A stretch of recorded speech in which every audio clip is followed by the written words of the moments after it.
So in the last class, we learned about how to build agents without coding in GitHub Copilot. I hope you would have already tried some things in your company, in your organization. But then this is not how the real world works.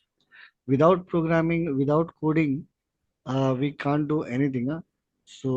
In fact, now it is more important to know coding and technology than ever before because now the code is being written by all the LLMs and agents. They can themselves write the code. So now it is important for us to understand the technology, uh, not only single but many technologies, and that too with a good understanding of the concepts of the technology. And reason being, in let's say few months or let's say a year or two, there will be a lot of code getting generated in different projects or company by these LLMs or the agents, or you can say Copilot, Cursor. And then there we have to understand those code and work with those agents together as another colleague. Which means if we don't understand what the Copilot or Cursor or Windsurf is writing, then it will be very difficult for us to maintain that code or enhance on top of that code. So it has become even more important now to understand and learn a coding technology. And now the question is which coding technology we should learn. There are many. I mean, if you are into enterprise software development, Java, .NET has been popular, and now recently we have seen the advent of Node.js based backend technologies. Also, JavaScript is always famous in the front end. But then there's this one technology or one language. If you learn that, you can write uh, programs for websites, web applications, desktop application, IoT based interfacing systems like embedded systems. Also, you can write programs there. You can read sensor data. You can connect to sensors and give instructions to that. And similarly, now with the AI world, also that language is very useful. And I'm talking about Python here because Python is the language which is getting kind of the universal language nowadays because you learn it once and it is simple to learn, easy to learn, and you can apply it everywhere. The robotics world also uses Python. The blockchain area also uses Python. And now AI is also using Python. Gen AI agents are also built using Python. In future, not in future, but in very near future, in 1 to 2 years time, we will have the next technology that is coming up is quantum computing or quantum computers. There also we will need Python. So just learning one language, you can do web development, desktop development, API development, robotics, AI, blockchain, even future technology, quantum computing, and of course, cryptography related things, which is like cyber security world. And in the cloud world also, the Python is heavily used for scripting. So it is very important to understand why we want to learn something. And so these are the reasons why you should learn Python. It doesn't mean that your existing technology becomes obsolete. No, no, no. You continue to work on your existing technology. Let's say you're from Java, .NET, or Node.js or Python, PHP background, because that is your bread and butter. Without that, you cannot survive in your existing company or project. But then learning Python will give you added advantage. If you go to any job description nowadays for any jobs, they are asking good to have Gen AI skills, and then that's where they will also ask you should have Python. If you want to become data scientist, Python is must. Data analysis, analytics tools, Python is must. So that's why we will learn Python today because we understand Python is going to be used. It is getting used everywhere, and it is going to be used also in future everywhere. So let me share my screen. So what we will do today is we will learn Python with very simple basic concepts. We will go into the advanced concepts. We will learn all of them, and then we will also see hands-on practical examples, codes, and then I will also show how you can use the concept or things that we learned to connect to LLM like Gemini programmatically. Of course, there we will see if time permits. Otherwise, we'll continue in the tomorrow's class about prompts and prompt engineering and writing best prompts, and then how to connect to other LLMs. Uh, like Gemini is there, and there are other LLMs like DeepSeek is there. You can how can you can install LLMs in your local computer so that you don't have to pay. All these LLMs that we will do is free, of course, but then if you want to use OpenAI based LLMs, GPT, then we have to pay there. I will also show there's other LLMs which is from Meta, which can we also use Llama models that can be also used for free. But also we will talk about how to use LLMs by installing in our local computer. We can download LLMs and run them, and we can connect to those also. So depending upon time, either we will do those topics today or tomorrow. But then, as I said, it would feel like it is a little bit boring, like again learning new programming language. But then this is the language of present, and it is going to be the language of future. So this that is the importance. Hence, make sure you master this language by Python, and then move ahead with practicing concepts so that you get a grasp of this. Um, And anyone who is aware of this language, anyone in the group who is already aware of or is using Python? I'm aware of. Okay, Priyansh. Okay, good. But have you used Python to build any kind of website, APIs, or scripting? Where did you use Python, Jansh? Uh, I just use Python just to code DSA. That's it. Nothing to build or anything. Okay. Yeah, so this is typical problem that we have at our college and school level, that they don't tell us the other applications of this languages. And yeah, most of the time the hype in the colleges is DSA, DSA, DSA, but there is more to that. We will look at that how to use Python as a language for other purposes. Yes, Kingship, you had your hand raised. Yeah, in our organization, we have built a accelerator using Python. Like it converts the legacy code to a scratch, you can say boilerplate. Not the entire code, but at least the boilerplate. So we have created that thing in our organization, and everyone is using it now.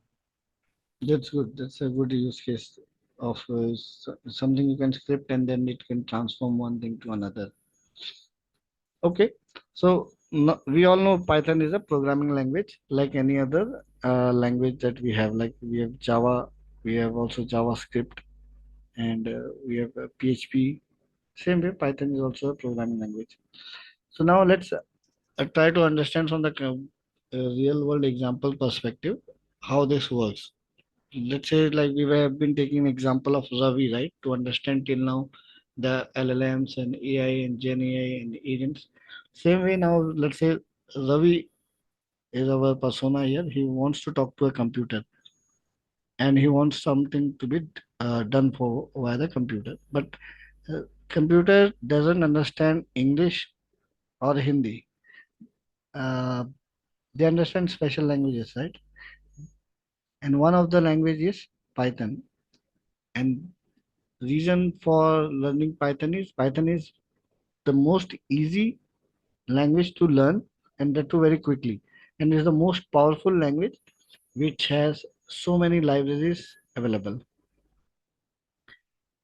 So what Python can do is basically you basically use Python language and start to give instructions. So in any programming language, you have something called as a basic programming construct. It will have certain, we will talk about it. It will have certain, let's say variables, data types, loops, if else conditions, those kind of construct. And using those, we create instructions and we basically give those instructions to a computer. And that computer can be a robot or it can be an Android or it can be just a desktop. So let's say Ravi, it has types print hello in the Python. Print is a way to type something, it will display on your computer. So the computer will say hello. So reason for learning Python, as we are already discussing here, these are the reasons. But there are many more reasons. As I said, it is going to be the language of the future. So that's one of the biggest reasons. So now what are variables? So they consider variables are like in your RAM memory or in your memory space when you turn on a computer. As you have, if you have written programs and that programs has many variables, what it means is there's a placeholder created in the memory to store certain things in that. And whatever will be stored in those locations will change over time. That's why it's called variable. So let's say in Python, if uh, there's a variable called age equal to 10, then this is a variable that will occupy certain space in the in your RAM when the program runs, and that is currently holding 10, but it can also become 20, 40, and the value of age changes, so it is variable. So now if you store this for that program run, the program or the computer understands what is the value of age. It wherever it will be used, when you call age during your program, then it will give you the value 10. Same way we can create different variables like age, name, and here you store Ravi. So basically consider variables as there are different boxes for storing different kinds of things in this. So this is an example to relate what are variables. So labeled boxes for storing information. Then there's something called data types. So you can, let's say here you have trains as a box, puzzles, soft toys. You can come and store a train inside a soft toy box or some puzzles inside cars. But to stop that from happening, to avoid that, otherwise it will be all a mixture, there's this concept called data types. Data types tells what type of thing you will store in which type of variable. So that if you have stored that in a particular variable, that is the type of data that will be stored in that variable that gets dedicated. So if you say I want to store numbers, so you can store 10 in that variable, 20, 30, 40. You can only store numbers. If you say I want to store string, then you can store these kind of alphabets or text in those fields. And there is called something called boolean, which has only two values, true or false. So you can store these kind of values in that variable, true or false. So data types define what type of data you can store in a particular variable. So here you see we have int, we have float, and then string, which will store this type. Float will store decimal values after points, and then we have also boolean. So here you can consider different data types as different kinds of toys, and once you decide the block or the box where you want to store, that variable will hold that type of toy, or that variable will hold that type of data. If you try to store something else in that, if you said age will be an integer and you try to store Ravi in that, then the programming construct will throw an error while running, and that's what we call as the Java, the Python interpreter will start to throw the exceptions on during the runtime that you have stored a different value in a different type of variable. Then we have decision making. Again, every other programming language has decision making in it. Like if certain conditions satisfy, do this. Certain conditions satisfy, do that. So here also in Python also we have uh, decision making constructs, and in real world also we do this, right? So variables, concept of variable, data types is also in real world. Same way decision making is also in the real world. Let's say if you had some task, based on that task you either do something else or ignore to do other things. Same way here, let's say if you are 18 plus above, then you are allowed to drive, otherwise you are not. So this is the condition, like, are you 18 plus? If yes, then you basically write the code to drive. If not, then you write the code to what should happen when you are not 18. So here, if Ravi is hungry, Ravi eats the food. Else Ravi can continue to play. So you can create a variable that will store Boolean true for now. Let's say true. So Ravi is hungry. In this line, you are saying Ravi is hungry, and then if this is how you check if, and then put a variable or a condition here. You can also put condition here with and operators or operators. You can combine those, and finally it will evaluate to true. Then this part will get executed. If this condition evaluates to false, then this part get executed. So here, if hungry, then it's true. Then it says eat food. And if I make this hungry as false and then run the program, then it basically will say continue to play. Again, looping is something that needs to that we need always, because let's say in this example it says the teacher asks the student to clap 5 times, so student can clap 5 times. But then in the real world programming, if you think about doing certain tasks, if I ask you to write a program that prints 1 2 3, so you can write print 1, print 2, print 3, print 4, and then I can ask you to uh, print up to 10. It is fine, you can type 10 times print 1 to print 10. But if I ask you to type print up to 2000, then 2000's time you will write print 1, print 2, print 3, print 4, print 5, print 6, and continue to go and then print 2000. So this is just waste of time and energy and effort.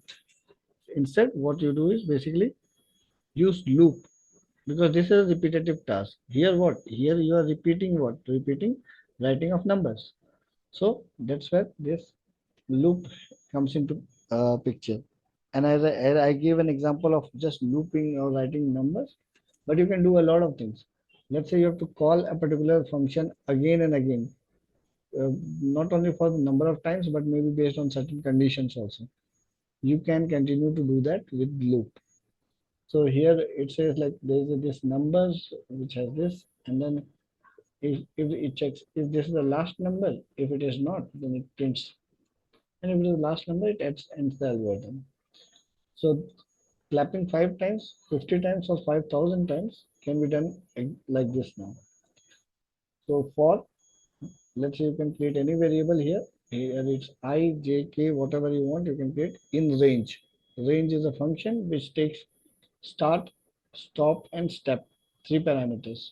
If you don't give the other 2 parameters, it will basically take this as a stop, the 5. So now it will start from 0. So I will become 0. It will go here and it will continue to check is 0 less than 5. Then it says no. If 0 less than 5, it says yes. Then it prints clap. Then it increments by 1, because by default the step is 1. You can also give comma and give start, stop, and step. Step, if you give 2, then it will increment by 2 to this I, which means it will skip one number. So this is a function range that helps you loop. Then we are going to talk about functions. Every programming language has functions, and what is function in Ravi's world is let's say Ravi builds a juice machine, and now this juice machine will make juice. If you pass orange, it will make orange juice. If you pass apple, it will make apple juice. So it doesn't matter what kind of juice it is. He built a machine, and that machine functions as juice making machine. So in real world also, think of doing same work again and again over the different files or different code bases. What you do is you take those set of instructions, put it in a function, and then call it when you need it, and that function takes certain parameters, arguments and return some parameters, return some data, or it may or may not return some data, or may not take parameters. So here, if we talk about the example of juice machine, he creates make a juice and takes the type of fruit, and then it just says print fruit, and then he appends another string. So this is, if you have two texts, right, you can append it with plus sign, and then you see.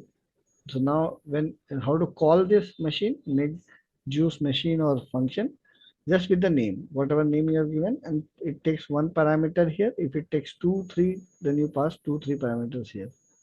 But here it is only taking one parameter, that is for that's also a string. So here it is passing orange. So it, as soon as it calls here, like if anyone calls our name, we respond, right? Same way you call the function here with orange. Next time call the same function with apple.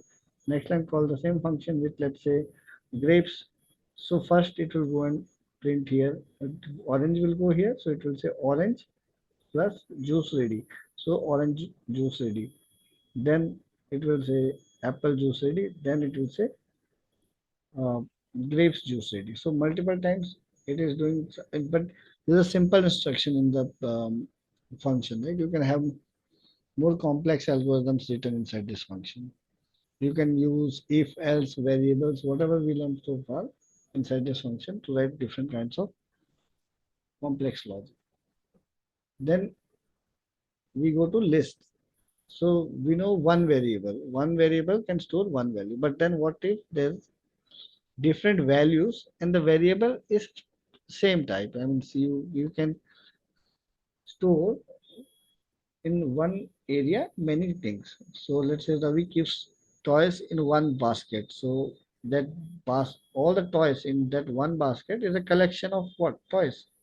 So in Python we have concept called list. If you want to store many data in one variable, you can store it this way.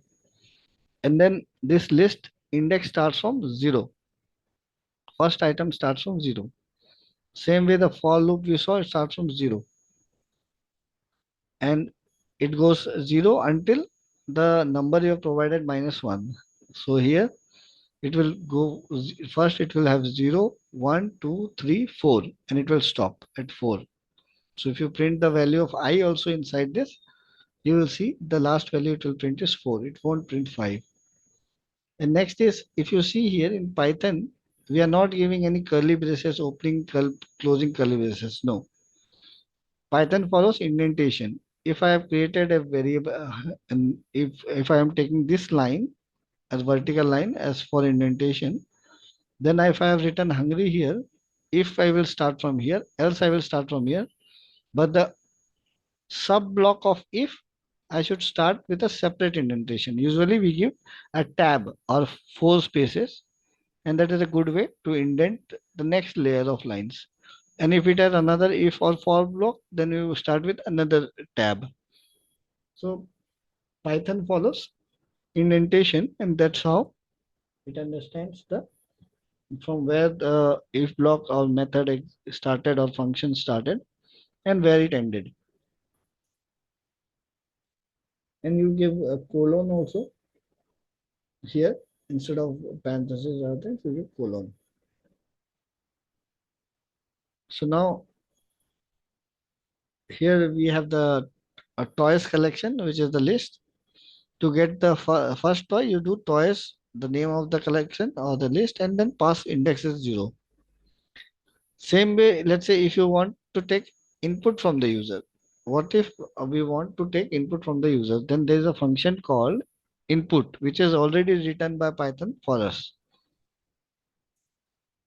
Like we created this function and we called it.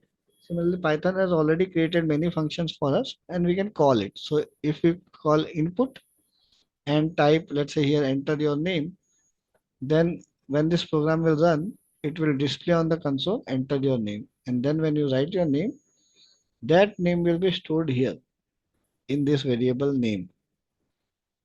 If you type Ravi, then Ravi will be stored here. And then Ravi will be printed like this. So it will say hello. comma, and then Ravi. We could also use plus sign to concatenate as we have seen earlier, but this way also you can print it. One very important thing to note, whatever you get from the input method, right, it will be returned as string. So let's say if you type enter your age, if somebody enters 68, 68 as a string will be stored here. So if you are going to use that 68 for doing any calculation, like 68 plus something, then you will get an error. Hence, you have to convert that into int type. And we'll see how to do that. But remember, input function always returns string. Then you convert it to your type, int or float or whatever version you want. So like this, see, if it says enter your age, you see, if you enter 68 here, it will be string. But now again, the output of this input function is passed to an int function.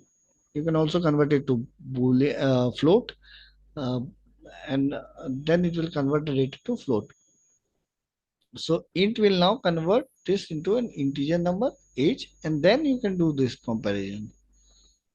If age is greater than 18, if greater than equal to 18, then you can vote as not. Next is exception handling. So here what happens is when we write programs, right, we are not 100% sure that what can go wrong in the runtime. That's where we should handle an exception, handle those scenarios exceptionally. Example, you want to call an API. You wrote a program that calls weather information API. But suddenly the program is running and then your internet disconnects. Now what will happen? What will the user see? So you have to tell the user that this is an exception scenario, that the internet got disconnected. Hence, you would instead of stopping the complete program,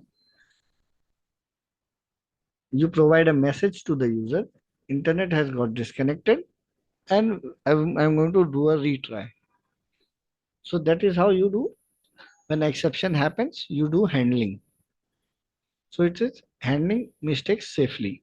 That there is no bigger problem. Instead of whole program stops, you gave a message and you told the user what you will do next. So here, let's say exception scenario is Ravi tries to divide this 10 chocolates among 0 friends. Is it even possible? When there is no friends, how can Ravi distribute chocolate? So this is an exception scenario. So he has to handle this scenario now. So without safety, the program will crash. With safety, program handles. Let's say the programmatic mistakes or also unforeseen situations. So those get smoothly handled when you do exception handling. So this is how you write that code. Whatever line will give you an exception or error or problem, you write it inside a try block. See, try colon and then indentation of 4 space num equal to 10 by 0. And then the same level as try, you write except. And then tab or 4 spaces and you write on the same level as print. And now when you run this program, because it is getting divided by 0, the divide by 0 computer doesn't understand. It's kind of infinity. So instead of stopping the program, it will come here in the except block and it will print, oops, cannot divide by 0. But if you divide it by 5, then it will divide it and after division, 2 will be stored in the number. So in the try block, you write the code that can create problems, and in the except block, you write code to handle the problem that might happen. So this is called error or exception handling. So try to do something, except if error happens, handle it.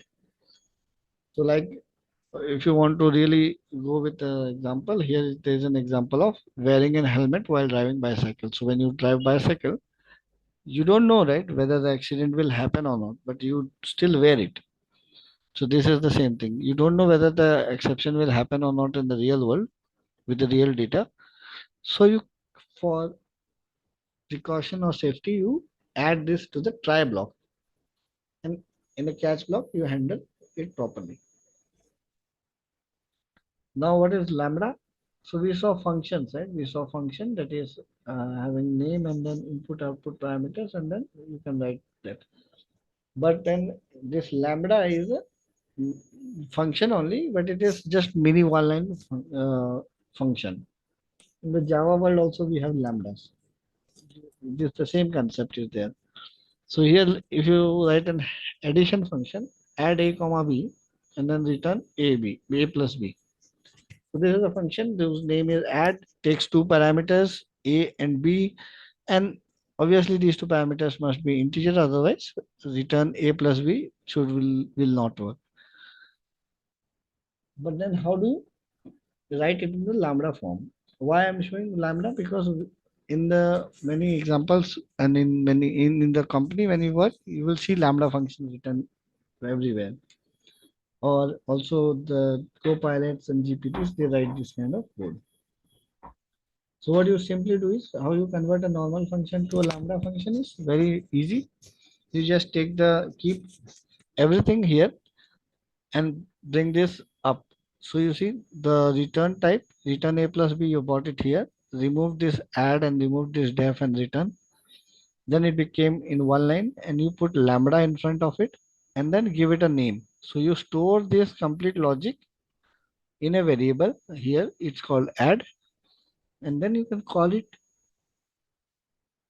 like you were calling this function. So what it does is now it understands, okay, before the colon whatever is there is the parameters, after the colon whatever is there is in the body part of the function, and then if it is only one line, then it knows that whatever is calculated it has to return, so it will return that and that will get stored. So this is how you write lambdas. We saw list, right? List is uh, a collection of data, but then tuple is also a collection of data, but the issue with tuple is, or issue or the feature you can say is you cannot change the values. And list you write with square bracket and tuple you write with the parentheses. So here colors red, green, blue. If you try to go and change the blue to pink, then you will get an error. But if it was a list with square bracket, then it would allow you to change it. You just have to give the index of that position, the colors of 2 for blue, and pass the value. Let's say pink. Then if it was list, it will change. But then this is tuple whose values don't change, hence it will throw error.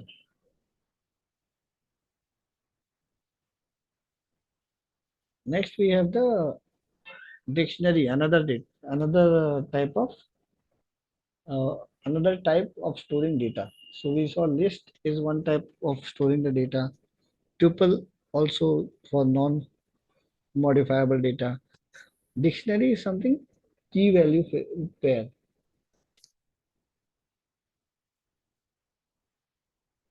If you see here, it says in a let's say in a normal dictionary also, or in a book also, you have this index from where you get the key, and then when you go to that page, you get the value or the full text.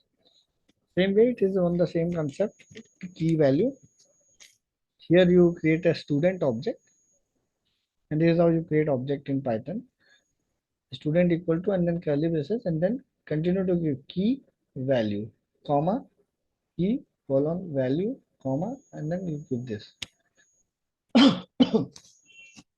And when you try to access now only the name, then you have to give the name of the object, which is student here, and which key. You just pass the key. Then it will print Ravi. If you pass age here, it will print 12. If you pass grade here, it will print 7. So you can try multiple print statement to print all.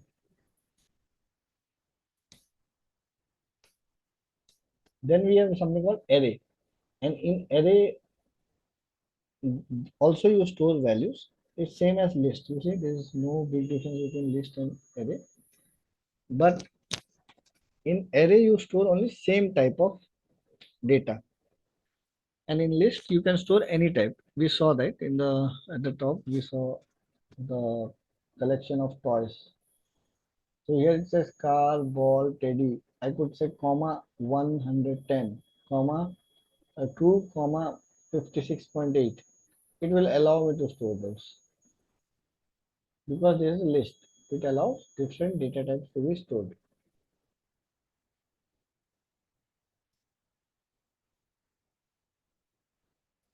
Yeah, but array does not allow you to store different data types. It stores only one type of data. If you have started with storing numbers or int, you have to store those. If you started with string, you have to store string. There's also because Python arrays are not that good, so there's also another library, because in Python there are many library available to do a lot of robust or advanced work. So there's this library called NumPy. In NumPy, you can import the first have to install the library. I will show you how to install any third party or outside externally available libraries in Python and use it in your program. So you have to install NumPy and then you have to import it this way from that library as an alias and np, and then you can call the function. So here you say np.array and pass the array numbers. So it will create a NumPy array. This is not needed for now, but just saying that there is also advanced array concept existing in another library for Python. Then we will move on to the next topic of the classes. So class, or it's also called a blueprint. So blueprint can be of anything. So it can be of toy or house. So before making a house, before constructing the house, or before manufacturing a car, or before manufacturing a toy, what we do is first we try to simulate that and create how will the house look like, or toy look like, or the car look like. We try to simulate it on the some softwares or on the pen and paper. Just create outline and try to see how it will look like, or how, what is the uh, blueprint that we can create, and maybe we can give it to a, let's say, third party vendor to construct house on top of the according to that blueprint. So blueprint is just nothing but just the imagination of your house on a paper or on a, let's say, design level. So if you want to create a robot, first you will basically create a blueprint or layout of the robot on a computer in some software, or you basically just put it on paper. But then when you want to actually build robots out of it, you go and give it to the manufacturing company, or you yourself start to build it. Same for house. But then those real world things that get existence from this blueprint are called objects. This is a class, which is a blueprint. But the real world entities, a real house created exactly looking like this, will be in object 1. Another house, object 2.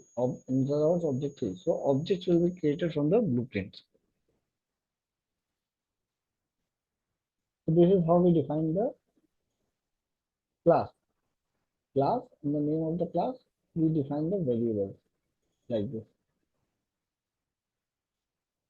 And then, of course, as I said, right, if you have a toy or robots, you start manufacturing those in the real world, then those become the real world entity and hence called objects.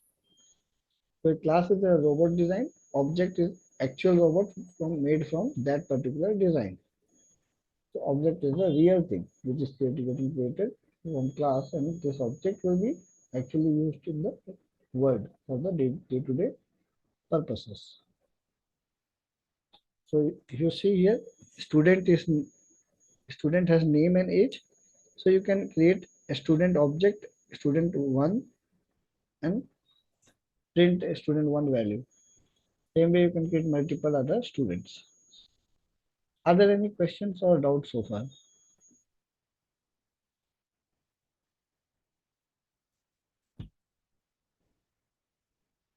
Anyone? Any questions or doubts? No, no.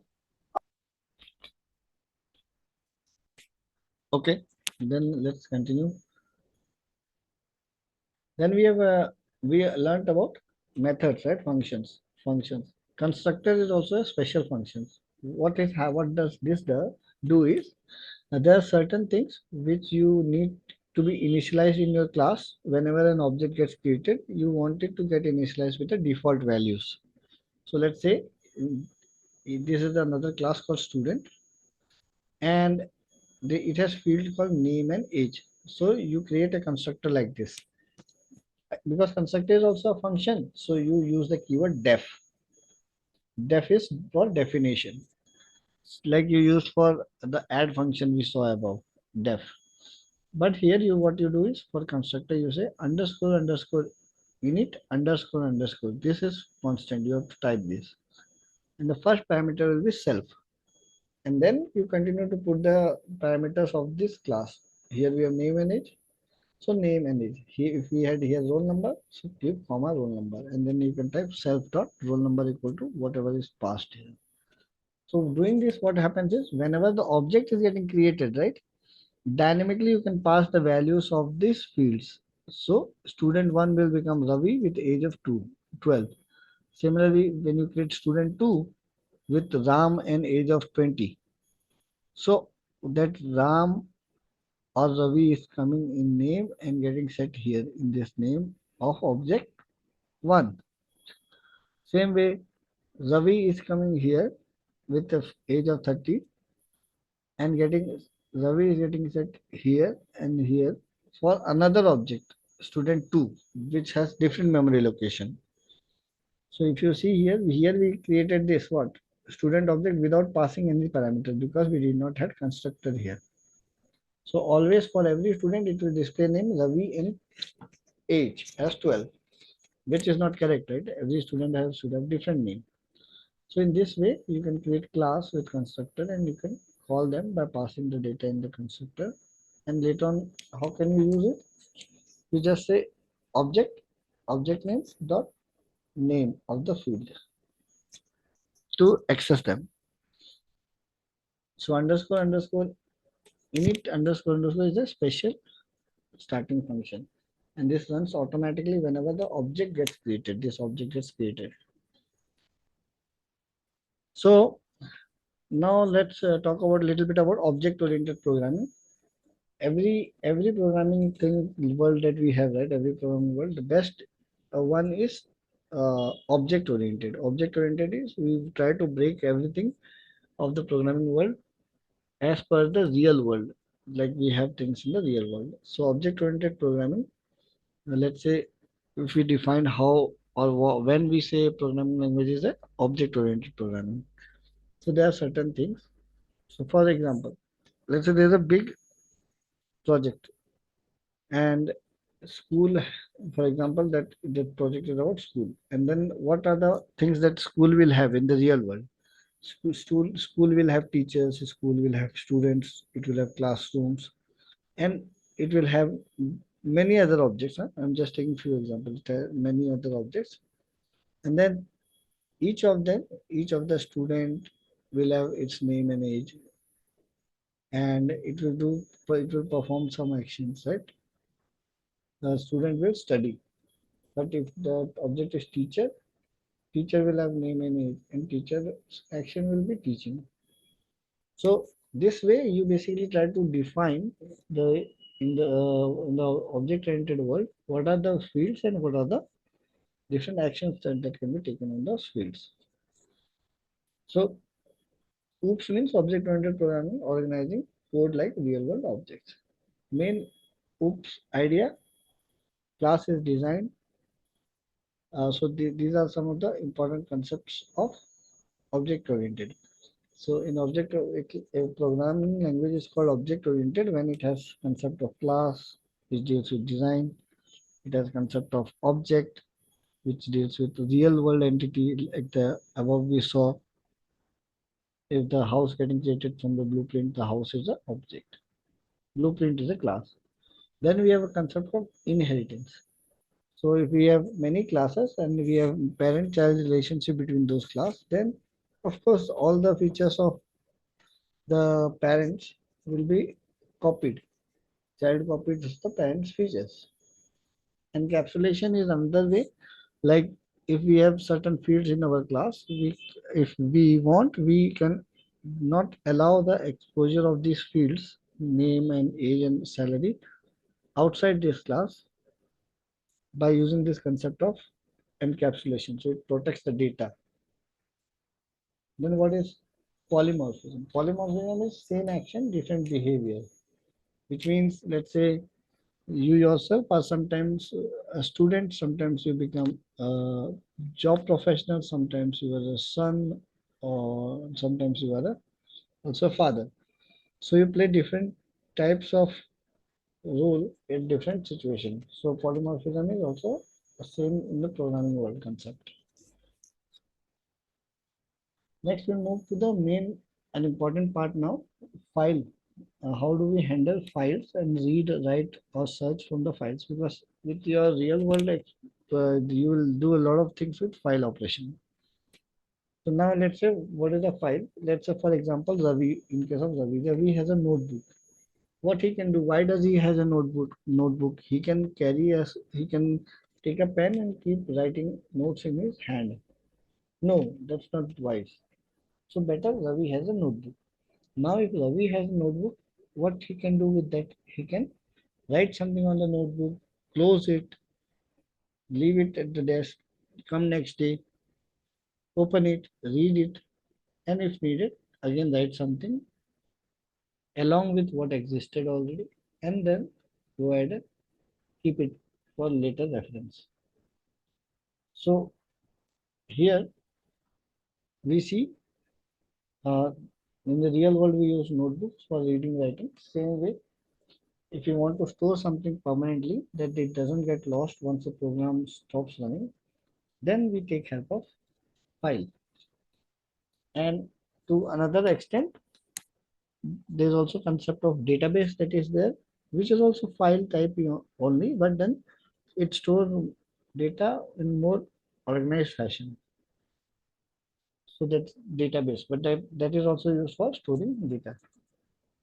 So now in Python, we should know how to write data, how to file, read data from the file. So files are like computer notebooks in our case.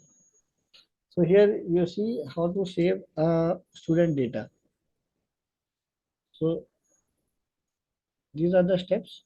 Python, as soon as you write this, right, file equal to open student.txt in W. W is write mode. You want to open a file for student.txt file.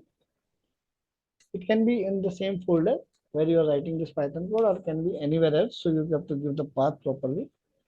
But then what it does is it will try to look for student.txt. If it doesn't find it, then it will create a student.txt. Then it will open that file like you would do, and then in that file it will write RAVI, and it will save it. Save the file, or you can say close the file. So Ravi is getting saved. Here you just write Ravi in this. You can write anything in this file. It's a big text file. Like I can open a notepad or text file in my computer and type something, save it. Same way, we are asking it to be done by a program. And then you close the file. Later on, you can open it again and read it, or you can append also something, add extra things to the existing file. So that's why it is important to understand the different modes in which you can operate with a file. So there's a write mode where you basically want to write something in the file, so it creates the new file if the file doesn't exist. Then there's a read mode. You open the file in the read mode, and in the read mode you cannot write something. If you write, it will fail. And there's another called append mode, A, and mode is given here. So this is how you read. So this is how you open and read, and then you say file.read, like this, and then you close the file.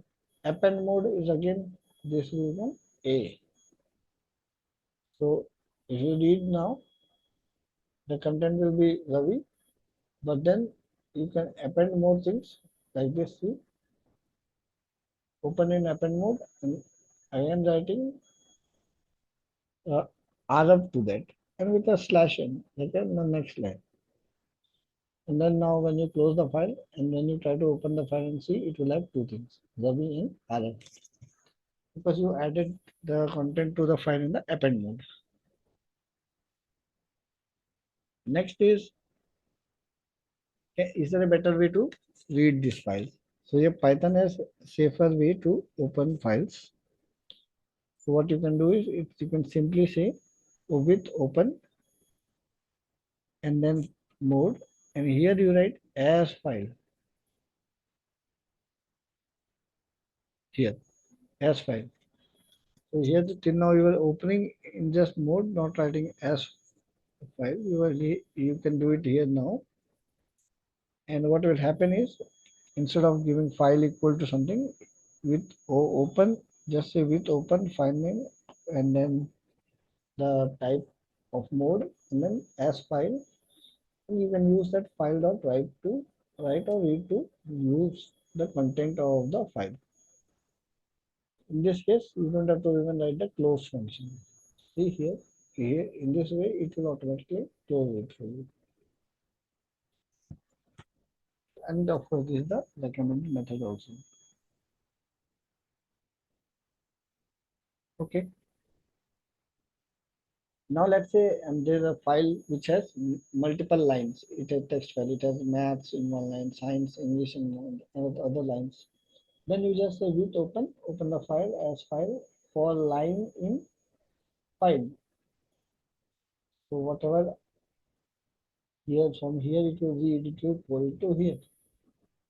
And then it will say for line in files. We saw how for loop is there, and then it will give us one line, and we can print each line. So next one is another example of find the file, but combined with, let's say, taking input from the user. So here you say enter the name of the student, so to name, enter the marks, it will enter as file, and file dot write name and marks. Save it. It will save it to the particular file of the student.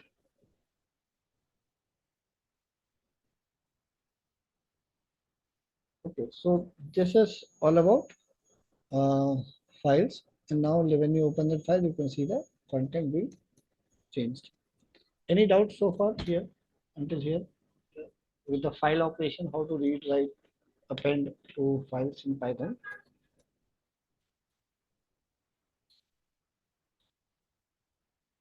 Anyone, any doubt? No, doesn't. It's clear. We are going through these examples, but we will also see code, the real code, and then I will give you this code also to practice it, because the more you practice, the better it is. Of course, you can ask Copilot to write all this code for you, but then as I said, right, you also have to deal with working with those code. So you have to understand all the concepts and technologies. Sure. Next is JSON.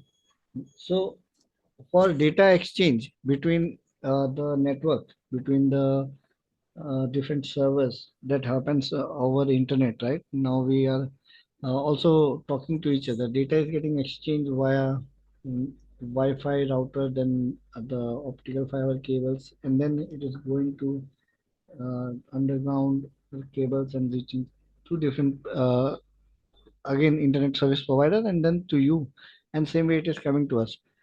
In what format is it going and coming? Earlier it was XML format, but then XML was not good, it was quite heavy. Then the world started to use JSON format.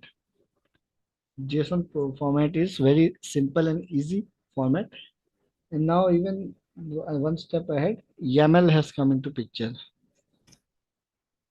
YAML we will talk about later in upcoming classes. But JSON format is like key value pair to store and exchange data.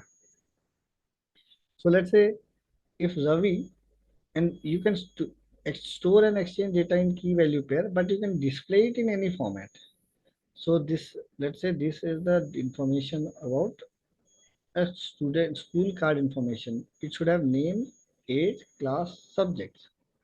So now it can be stored.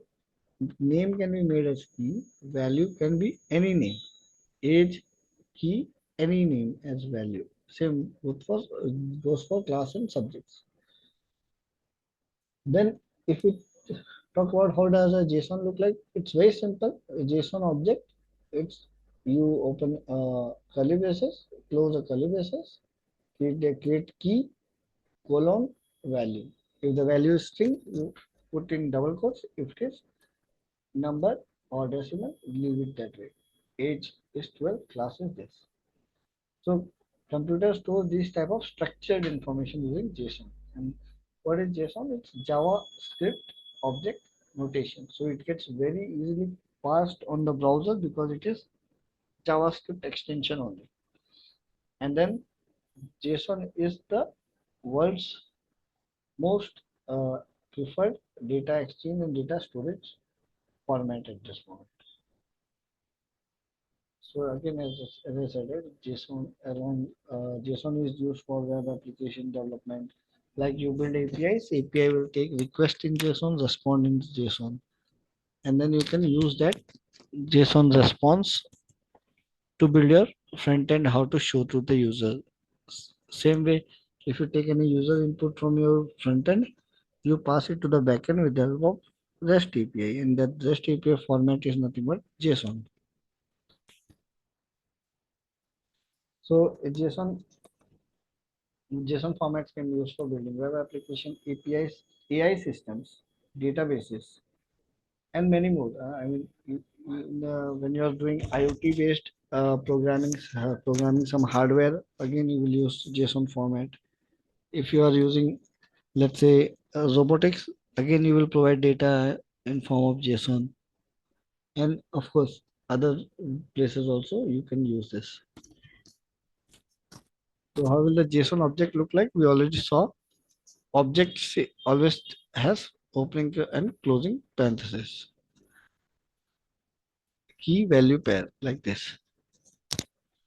And how does the Python dictionary look like? It is exactly same, just that you store it in a variable. See, it is the same as Python. And because you stored in the variable called student, now you can refer it with that student and the name or the value or name or the age. And these are the keys. You pass the key, it returns you the value. You pass city here, student city, it will give you Delhi.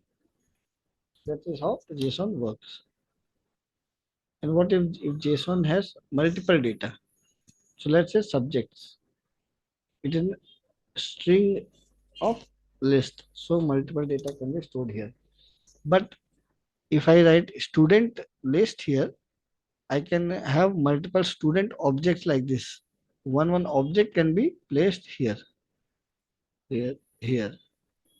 So JSON list, you can say it's inside a big object. You can have many other data, but with comma separated, you can also have list also. And list looks like this. Again, to get data from a particular list, you have to use index. Index starts on 0.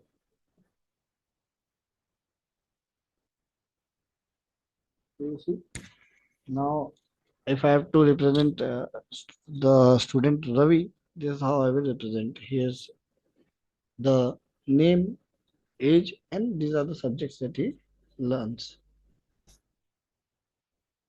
I can get another object for which is Ram and change the values accordingly. So we saw this. The parenthesis object where the it's a list, key, and value. So out of the box, I JSON manipulation in Python becomes a little bit difficult, but there is a JSON library. Using that library, you can read JSON easily from files or objects, or also write to files or object JSON. So this is what you do. This is an object, let's say. This is a dictionary created in Python. You can convert it to JSON just by importing this library. First thing we will install uh, JSON library. I will show you how to install any library, and then you just call this json.dumps and pass the object, and it will create the output as JSON data. And when you print, it will look like this: name and age. It's not going to change that much, but then uh, this is how it is. So the object gets converted to JSON. And then how to save it in the file? Again, you open like any other TXT file in the right mode and json.dump with that data with the and then the file in which it has to store. This is the file. So when you open that file, you will see this content. And how does this JSON concept gets used in the AI world? It's pretty simple. You can pass your prompts, questions, answers in JSON format. We will see that to the large language models, and they will process them. Okay, so these are the software that you need to install. You can install Python, just typing install Python on Google. You can also install Git, VS Code, and this. So let's take 2 minutes break, and then we will start again. So let's be back by 12:10.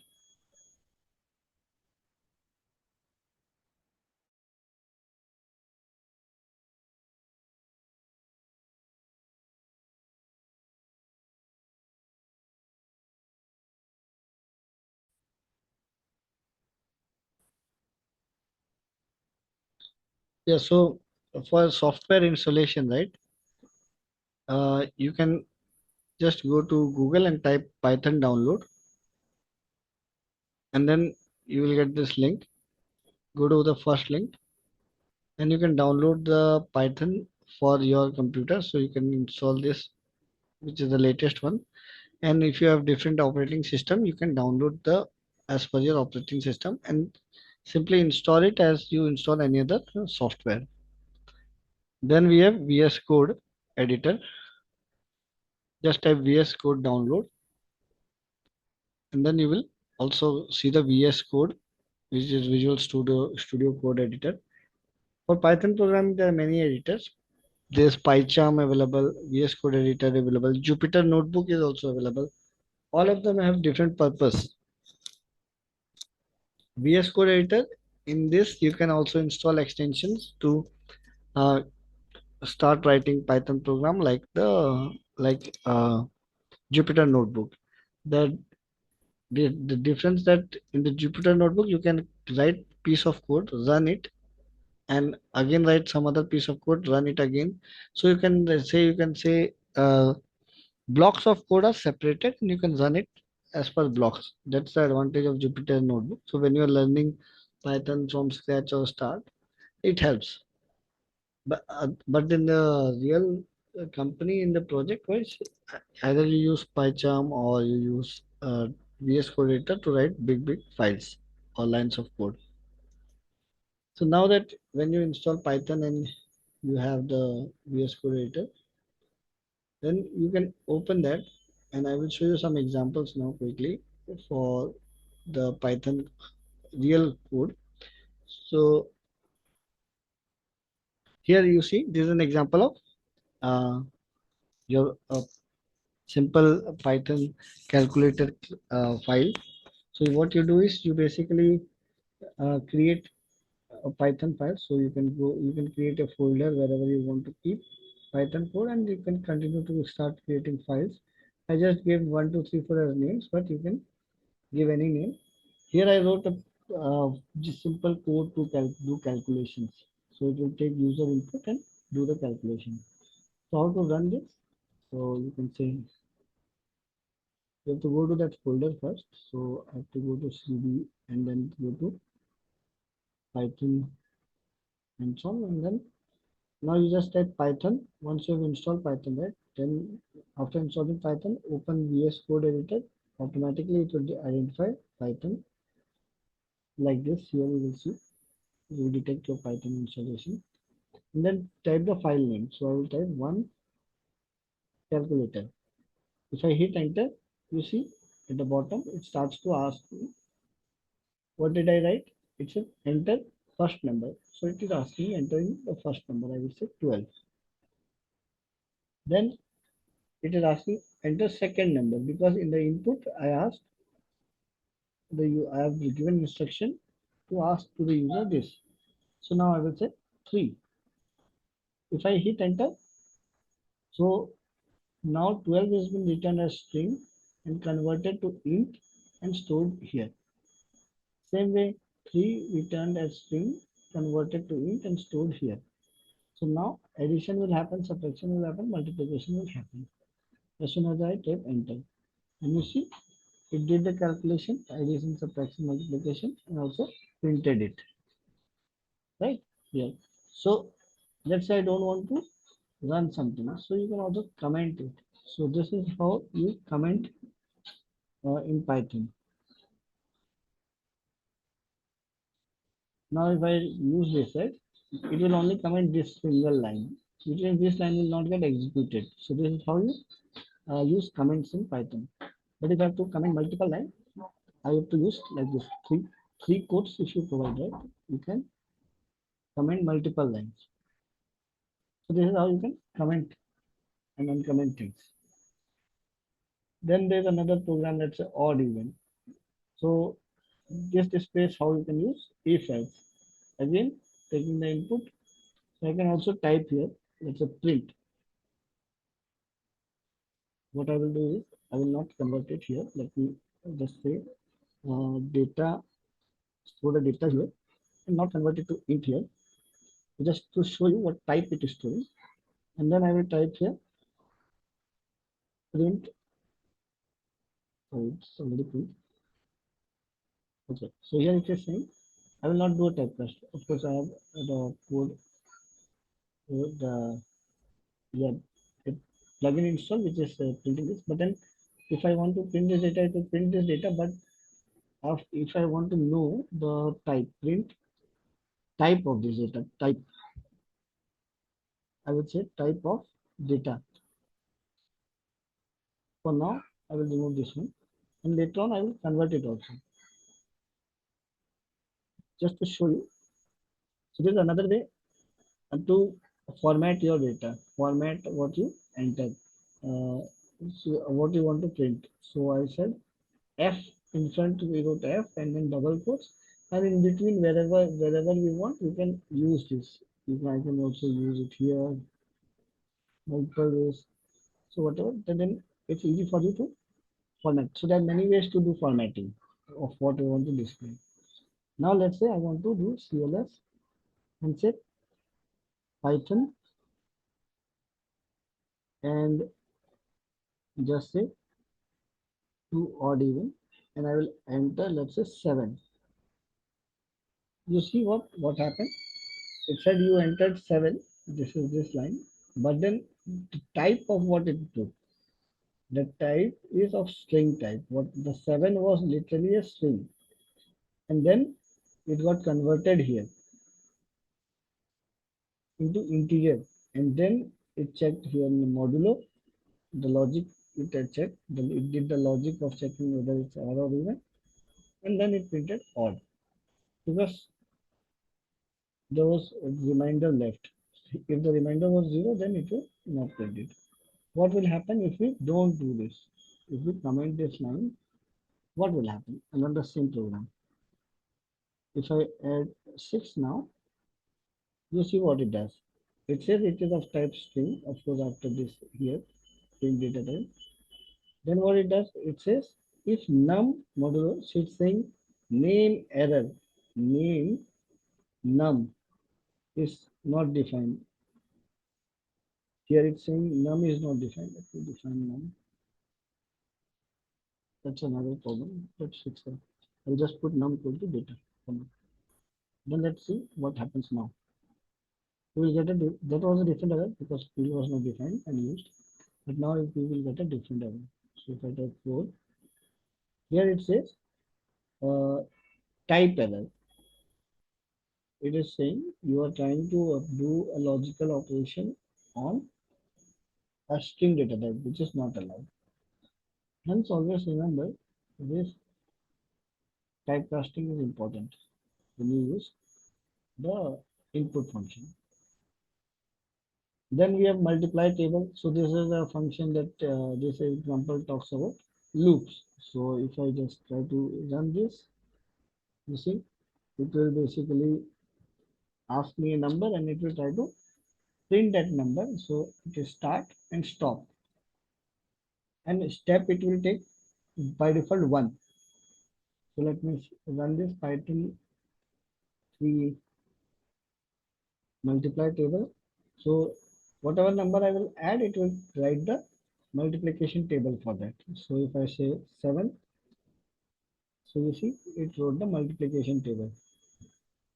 So I will give 7, right? So 7 into and into how much? I.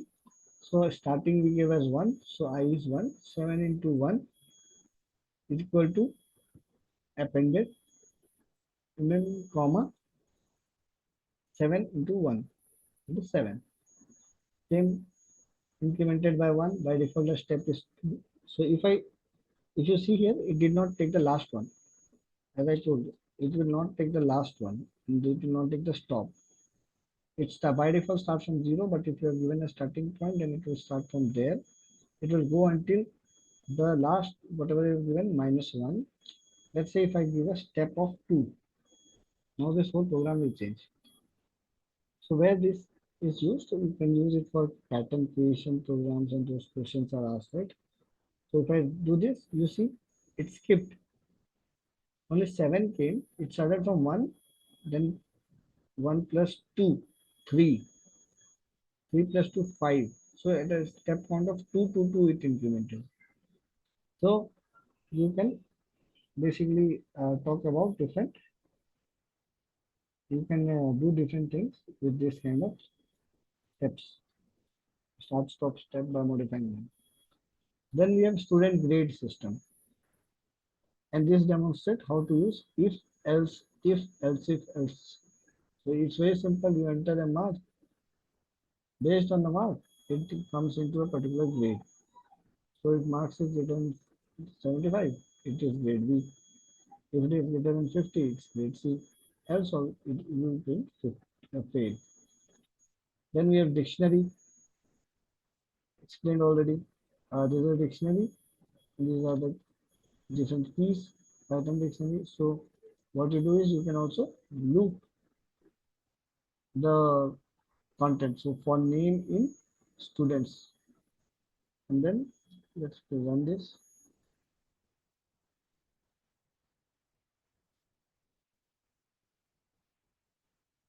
You see what it does is it goes into the inside the dictionary. So it's not like you can use the loop in Python only to loop something from the range function like we did here, range function. You can also loop from the list or from an object. So here if I give students object and I said mean, first it will go and check what is this key value. Okay. It will bring that and the first key was Ravi and then the value students and then pass Ravi. Then it give 85. So 85. Then we continue to loop there. This is let's say again you can guess the number and then check if the number is correct or not. So you can create this kind of small things also. This is a chatbot. So let's now run this one. By giving this example, I've tried to show that in what all purposes you can use in your day-to-day programming. So it says, hello, I am a school bot. The first time you print. And then this is always true, while true. And you see the indentation, all the lines are here.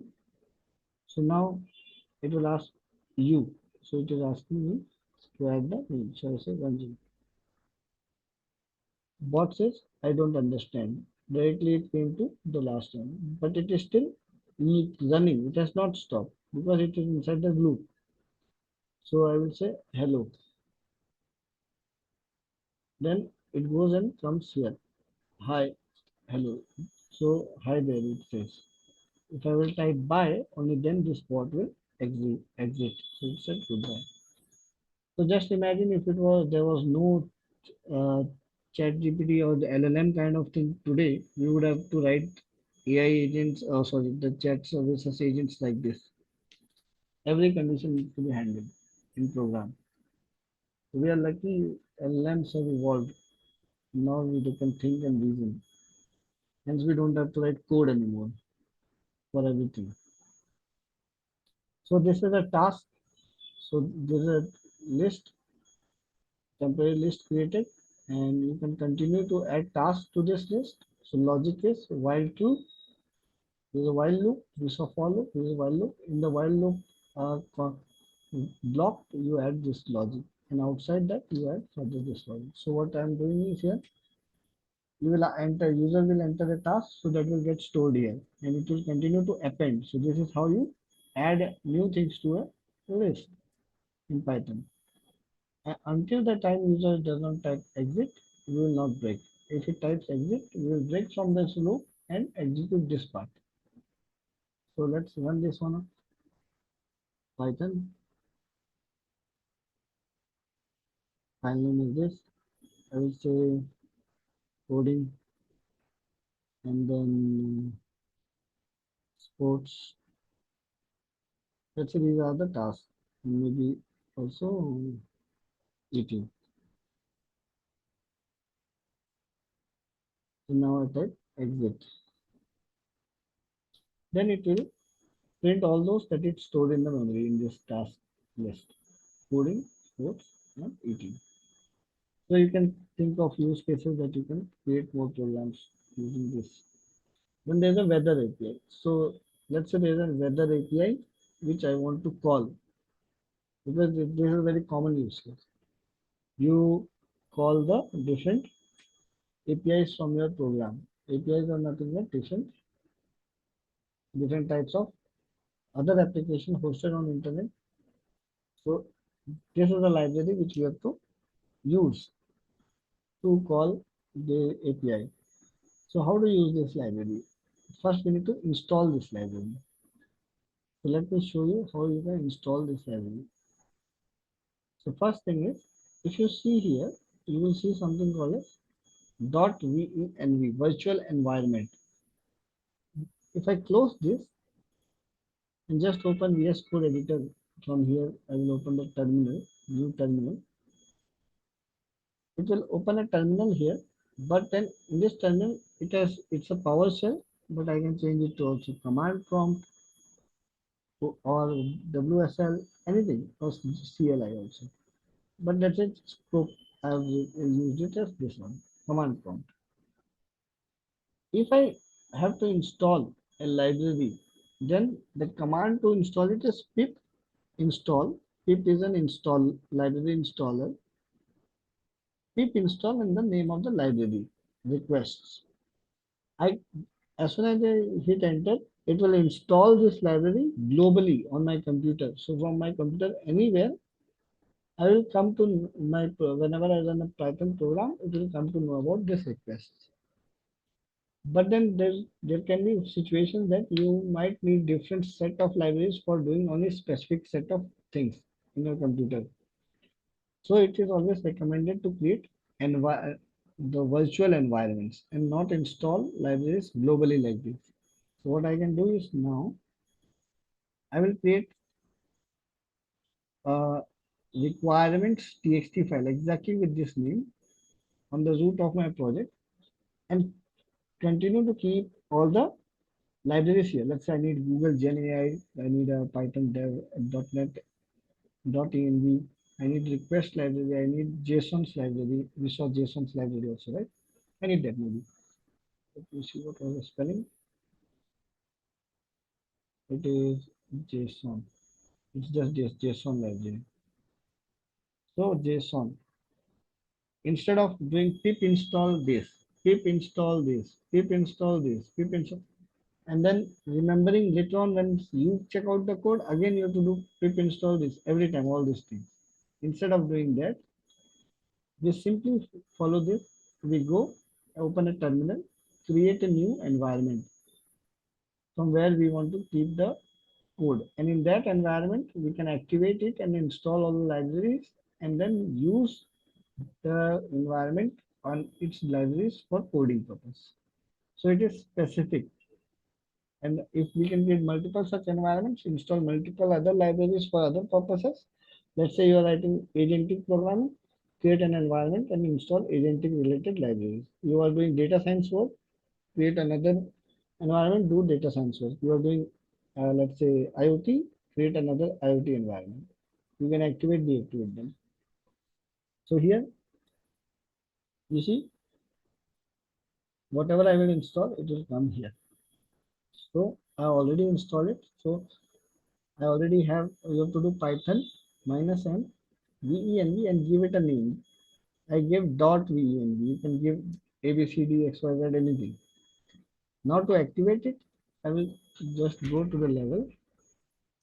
So here under code is my env. So I will say cd code and I will now run one command.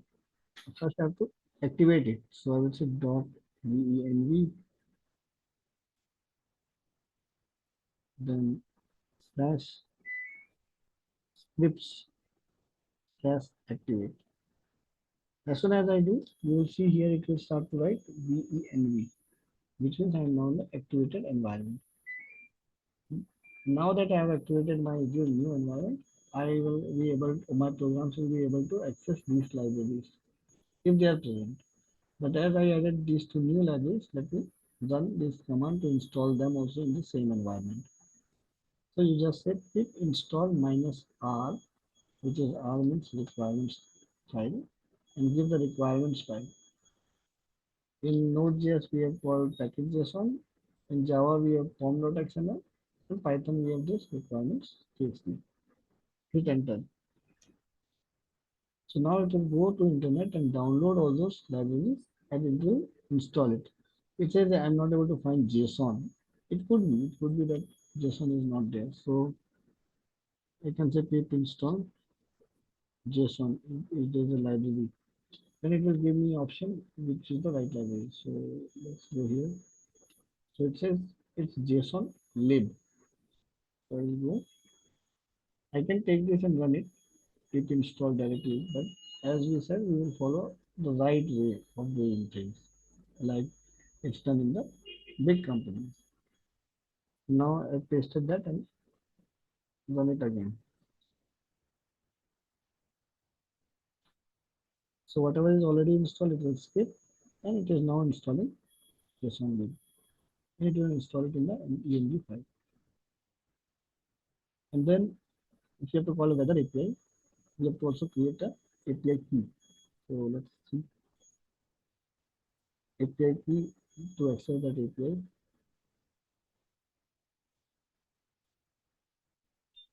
I hope the API key is free, but if it is not free, then we will also have to, yeah, I think it's asking to create an account, but we can do that later.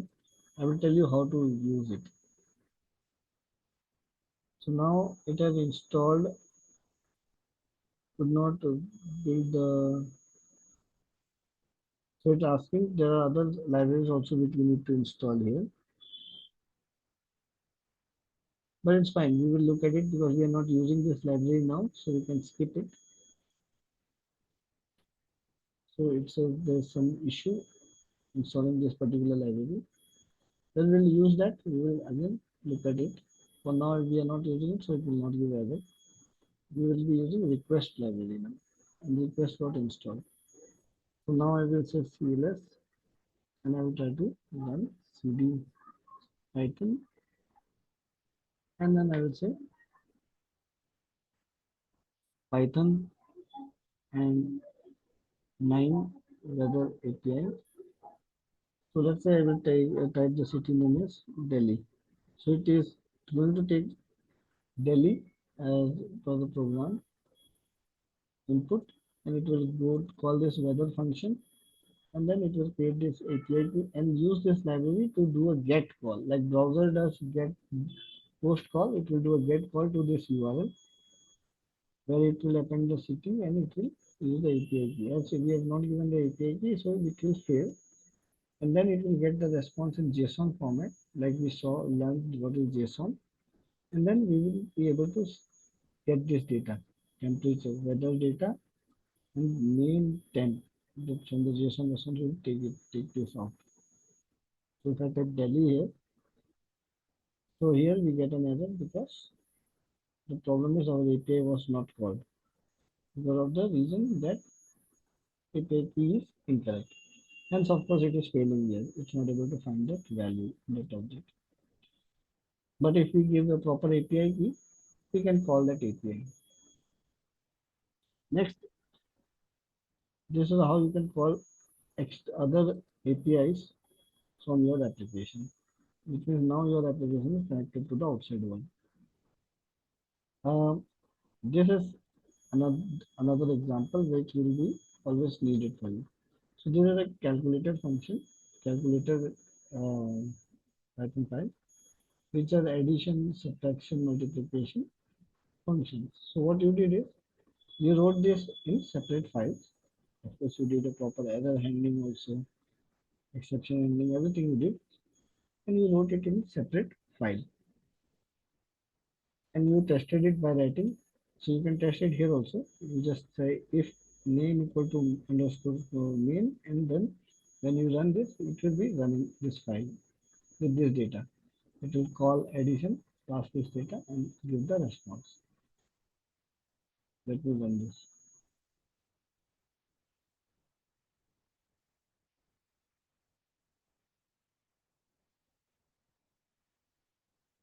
So it did all the operation. But what if now I want to reuse this functionality? I want to use addition, subtraction in another file, another location.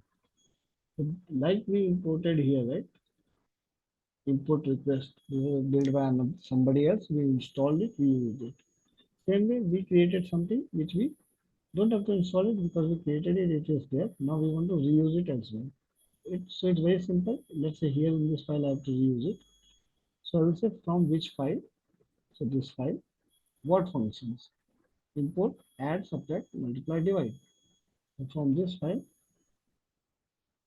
I'm saying import all these functions.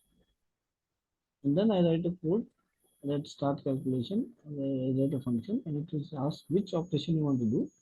Then it will take the number based on the operation. It will decide which functions from the imported class to call. And this is my main method. So if I don't do this also, it's fine. It will start to run if I comment this time. But it's a good practice to write it inside this, so it will start executing like that from that location. So if I say Python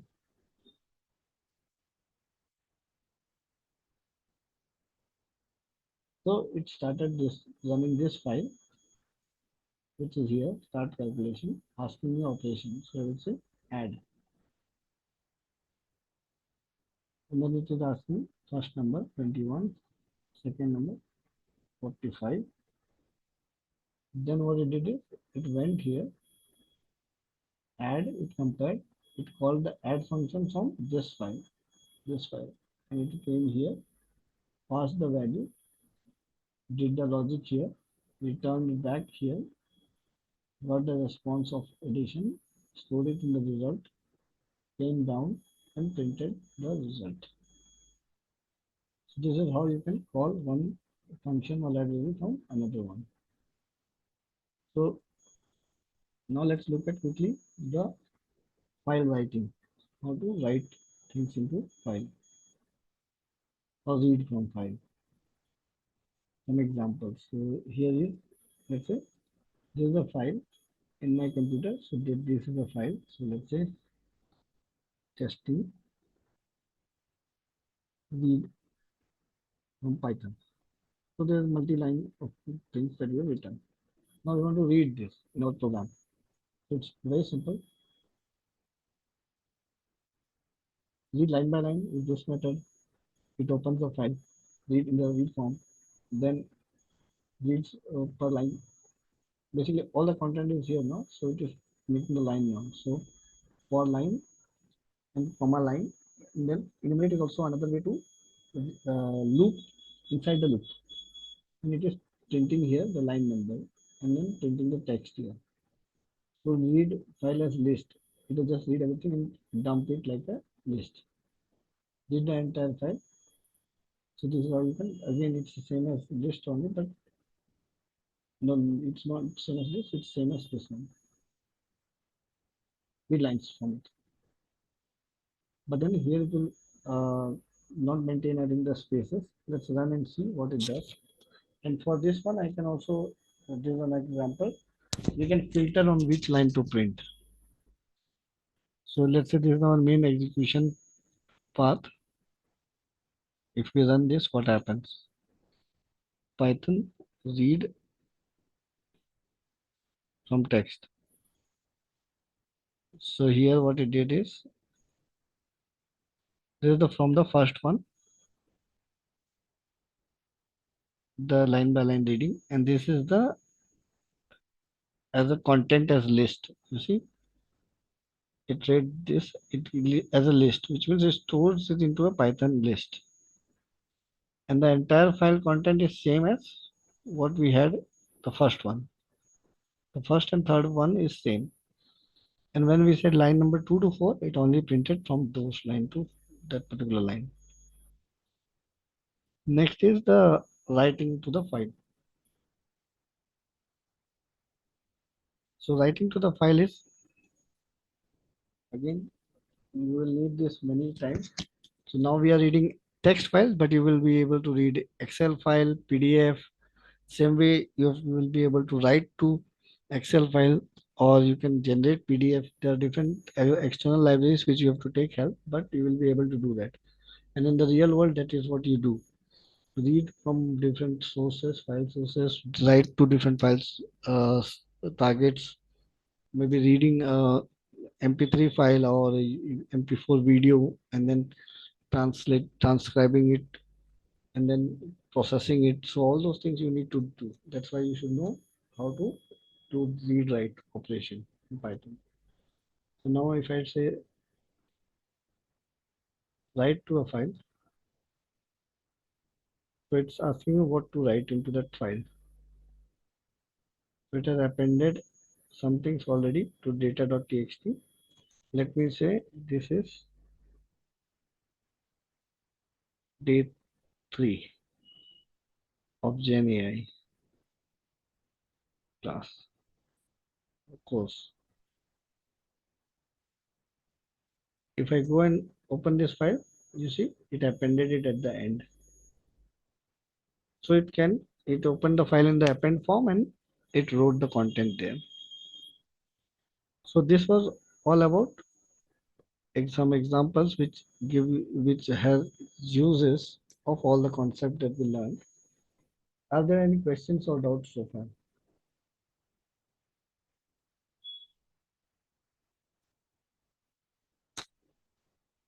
Can anyone confirm? No, Rajan, I think so far it is clear. Okay. I will try this once in my system. Yeah, And if I come across any doubts, I'll let you know. sure. I will commit this to the GitHub and so that you all can use it. Okay. Okay. Next topic is this. Now that we are done with Python, which was really important, and uh, you all paid attention, good, that's good.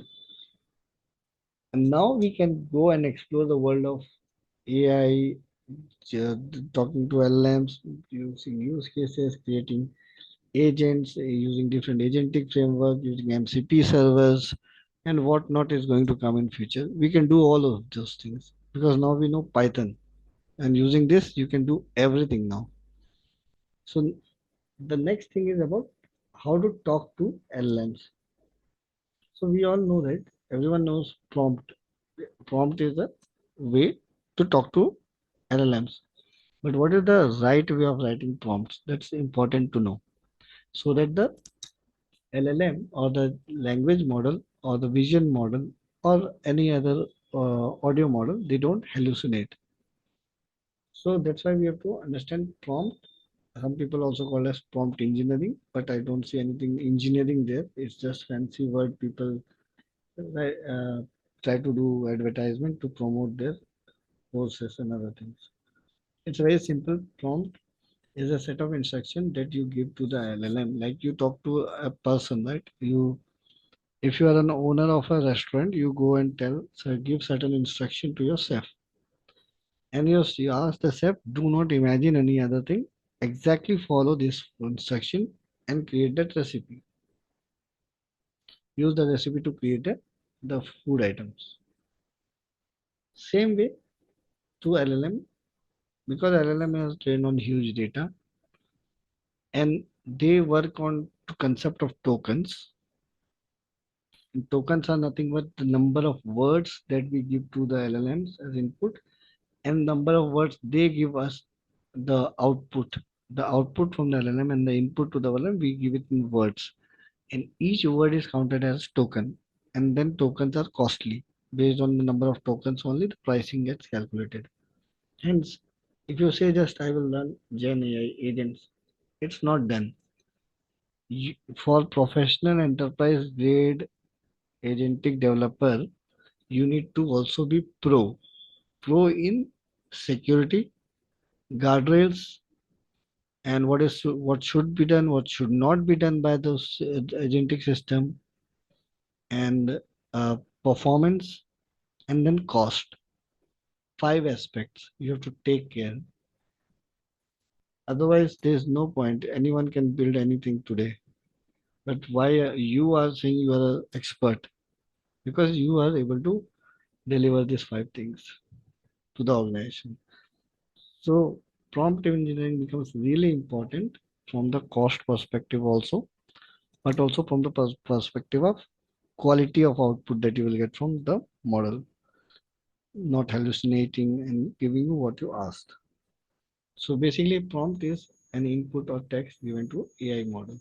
We at this moment, what are the interfaces available to talk to AI models?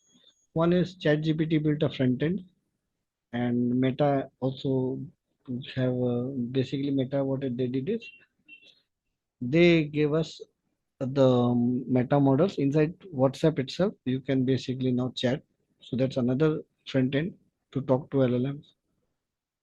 Or Google also created their Gemini website where you can talk to the Gemini models. Grok, what Twitter did is they introduced it inside the X or the Twitter itself for the Grok model. So there are different UI or ways to talk to this model. The most important way is talking to this model programmatically, and that is where again you will need Python. Because if you know how to connect to these models programmatically, then tomorrow you can program a drone and then that drone can pass its coordinates and other information and what it is seeing programmatically to any LLM or one or more LLMs, and then it can get some instructions back to do what it should do next. You must have heard they are using Claude Anthropic in wars. How are they using it? This kind of things they are doing, right? The fighter jets or drones and all those things, they are now able to talk to this intelligent system via APIs and other things.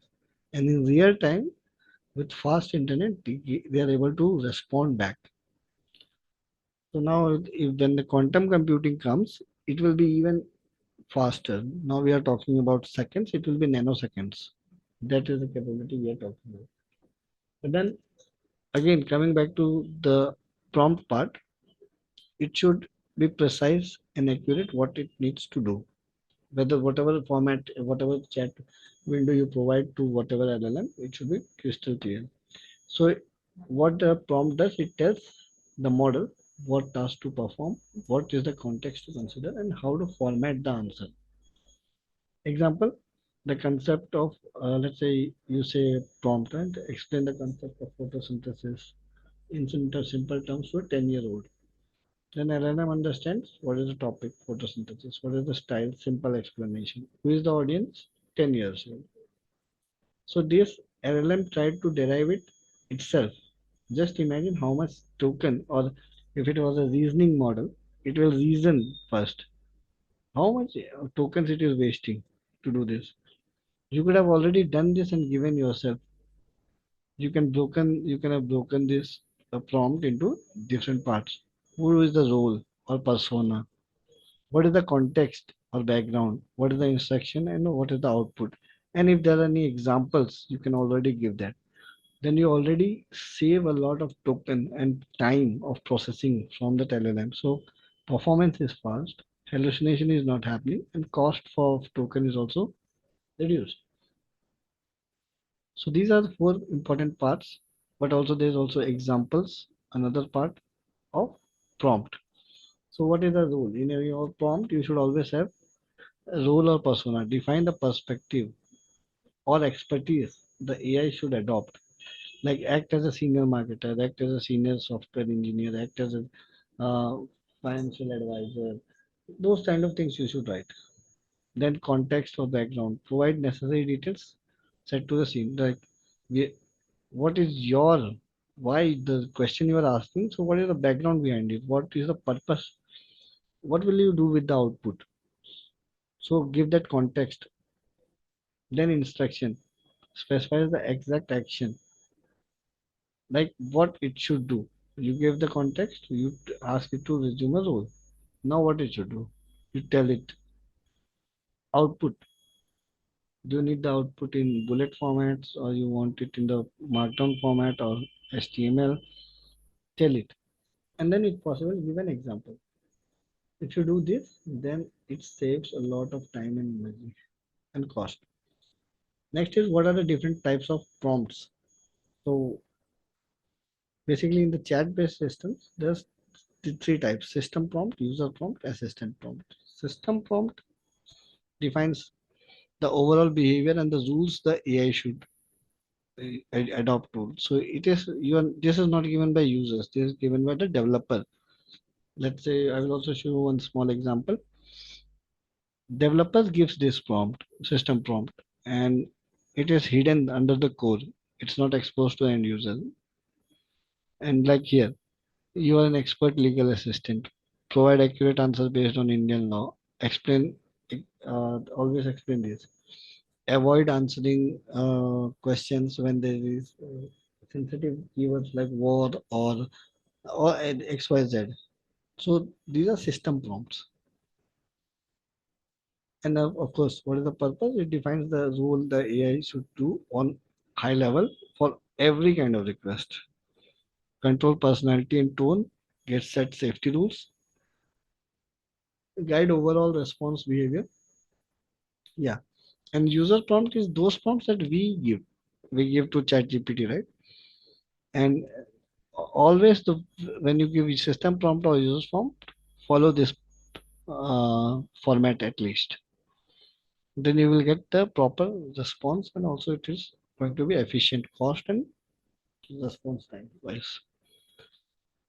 So this user prompt is for our specific user request and determines what AI should perform now.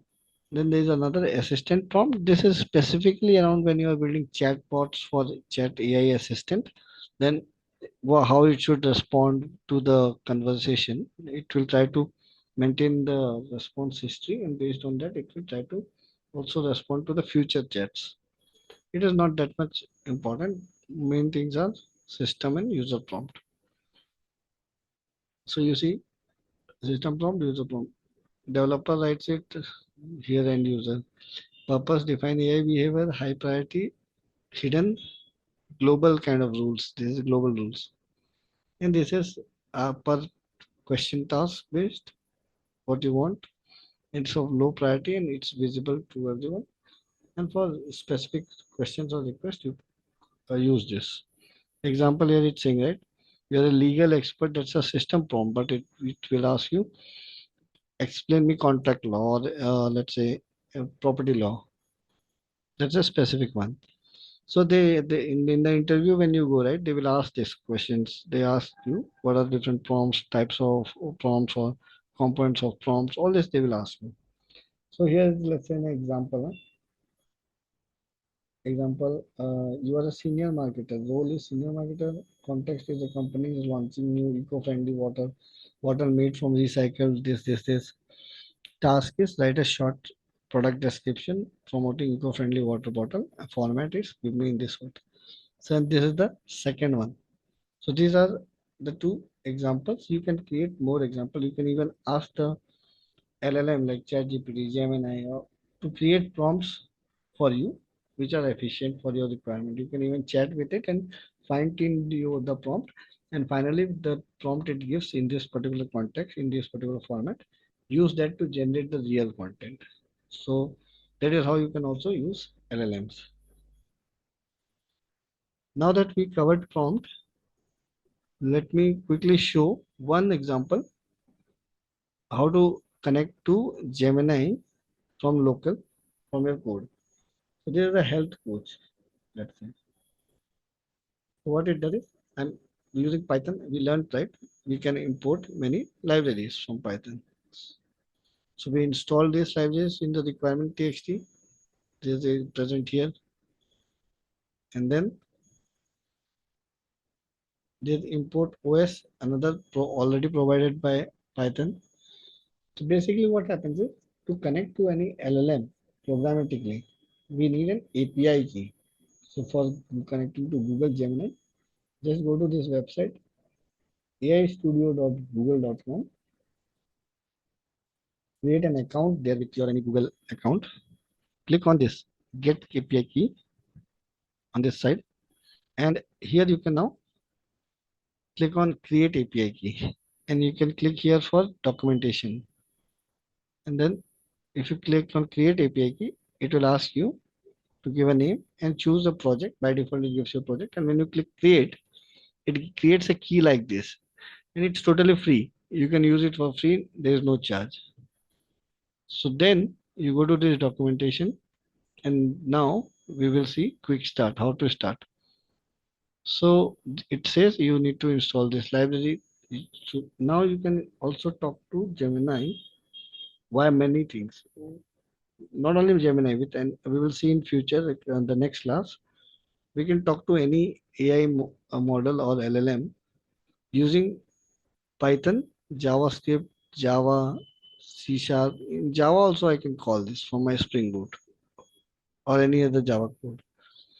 App script, but they also provide curl directly URL. Also, we can make HTTP request.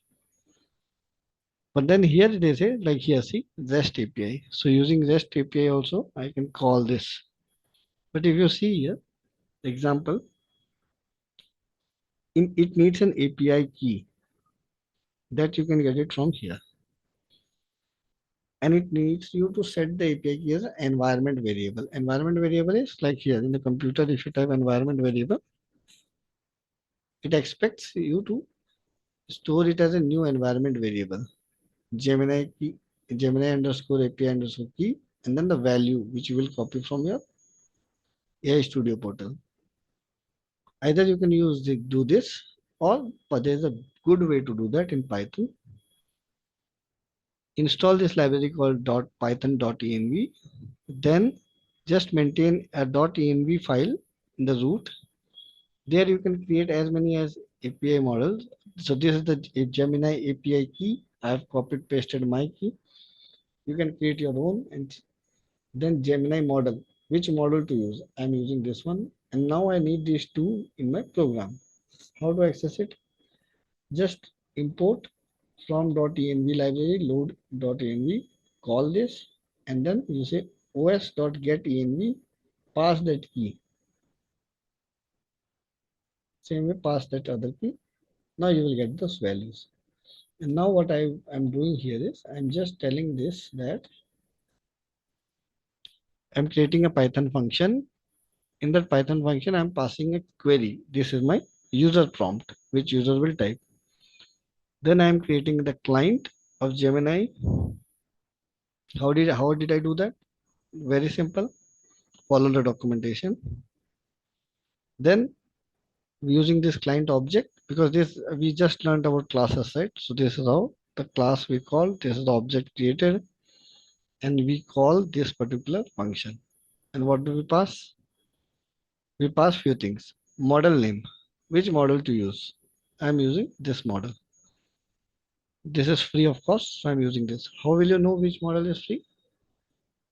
You go to this documentation, go to all models. There are so many models: Gemini 3.1 Pro, Flash, Gemini 3 Flash, Gemini 3 Flash Lite, Gemini 3 this, and you can also go to pricing.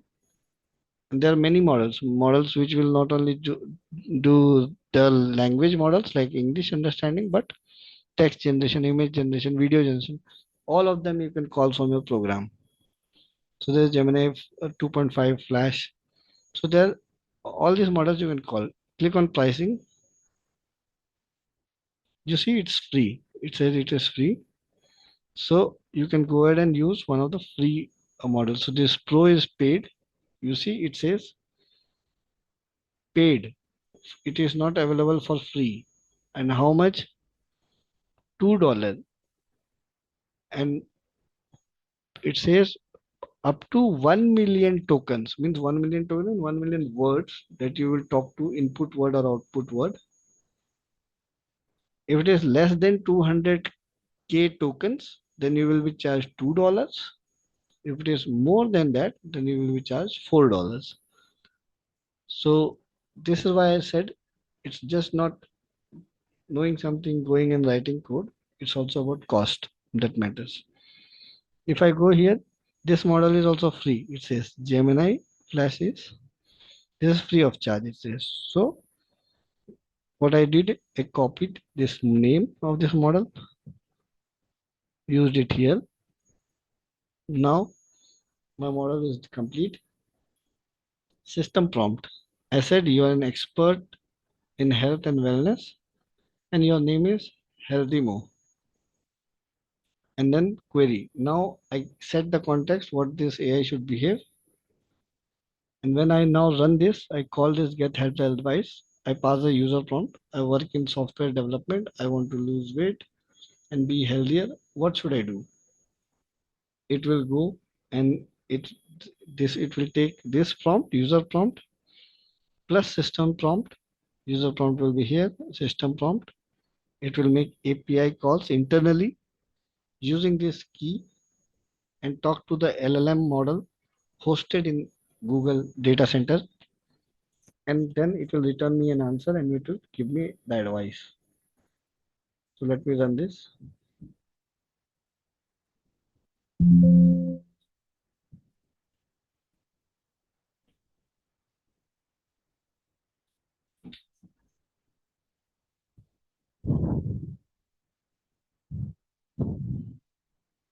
I can also take this as input. We already learned in Python, right? Let me quickly modify that program. So here, instead of hard coding it here, we just say user prompt equal to input, enter the health query. And I pass this one to our user prompt. Now our program is event dynamic. So if I just run it now,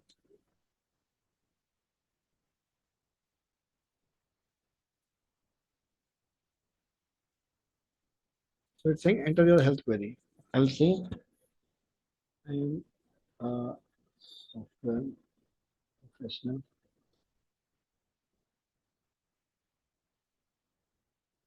and I want to improve my health experience. So it will understand that if I am an experienced software professional, I want to improve my health. If I hit enter, it takes this, passes it to the get advice function, goes here, makes the API call, and it responded with the answer. So now you can say it says health advice. Hello, it's great to meet you.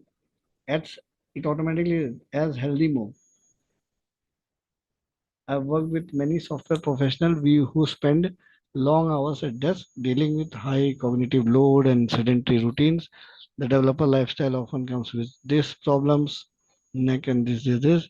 Here is how you can optimize. Optimize your hardware, movement sprints, manage your system load, disconnecting from the work, manage your fuel, sleep hygiene. So it is suggesting me now only based on what I asked. So just imagine you can small use case I can give for this. You can basically create an app that records your daily run activity and then your goal, what you want to achieve after running for a month or 2 months. Pass that information to this API, and then it will process and it will start to give you recommendation how you did yesterday, how you do today, what you should do more to achieve the target or goal that you have set. So just one small example how you can use this. You don't even have to do anything related to agents or anything. Nothing. It's simple just using the LLM by calling the API, and it's even free. There's no cost or money charged here. So you can think of that there's so much opportunity. I gave an example of health. You can do it in legal, you can do it in finance, marketing, everywhere. I'm now using model which is the text based. You can use the video based model, video generation or video understanding. So if you use these models, it will generate videos for you based on those requirements programmatically. So you can connect this to your company's requirements via API, and you can generate a video generated based on the contents that you have in a company. Same way, video understanding or text understanding or speech understanding. There are endless possibilities what you can do. So yeah, uh, this is what I wanted to share or talk today. Are there any questions so far?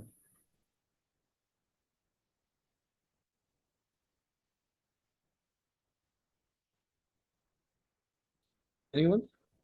No questions? So how many of you found this helpful? I mean, that this can be of some help to you in future.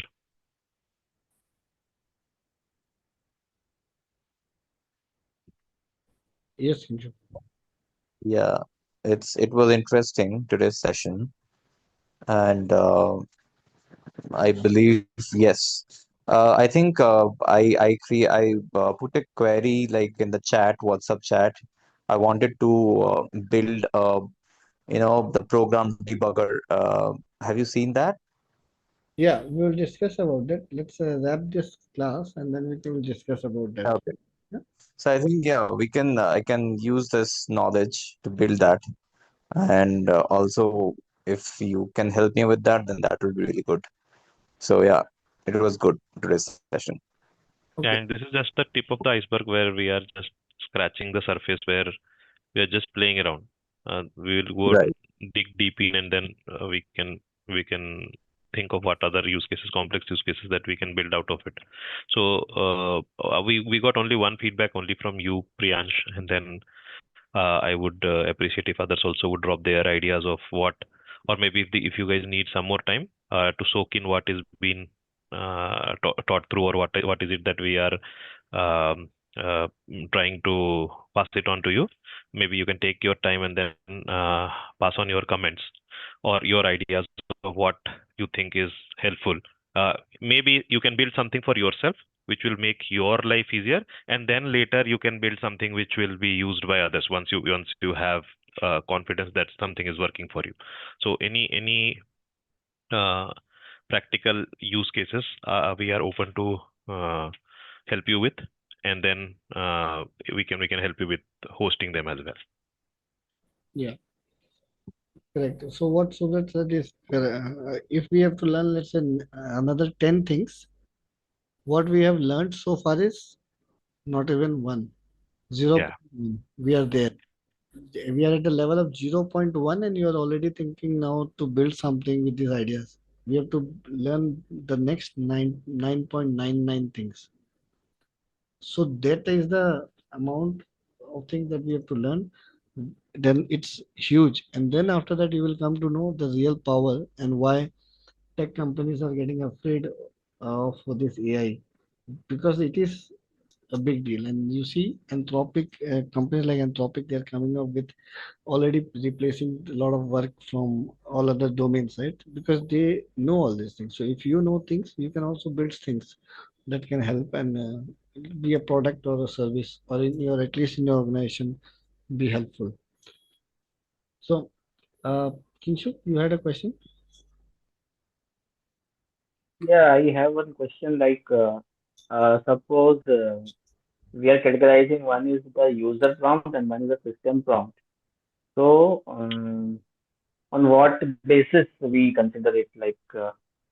Because I got to know what is my understanding. Like someone gives a prompt of around a big paragraph, around 5 to 10 lines, and wherever we define, like you have to act like a senior architect or something, and do these instructions um, as per this. So that we consider as a system prompt, correct? And the actual, I guess, what work has to be done, that we give as a user prompt.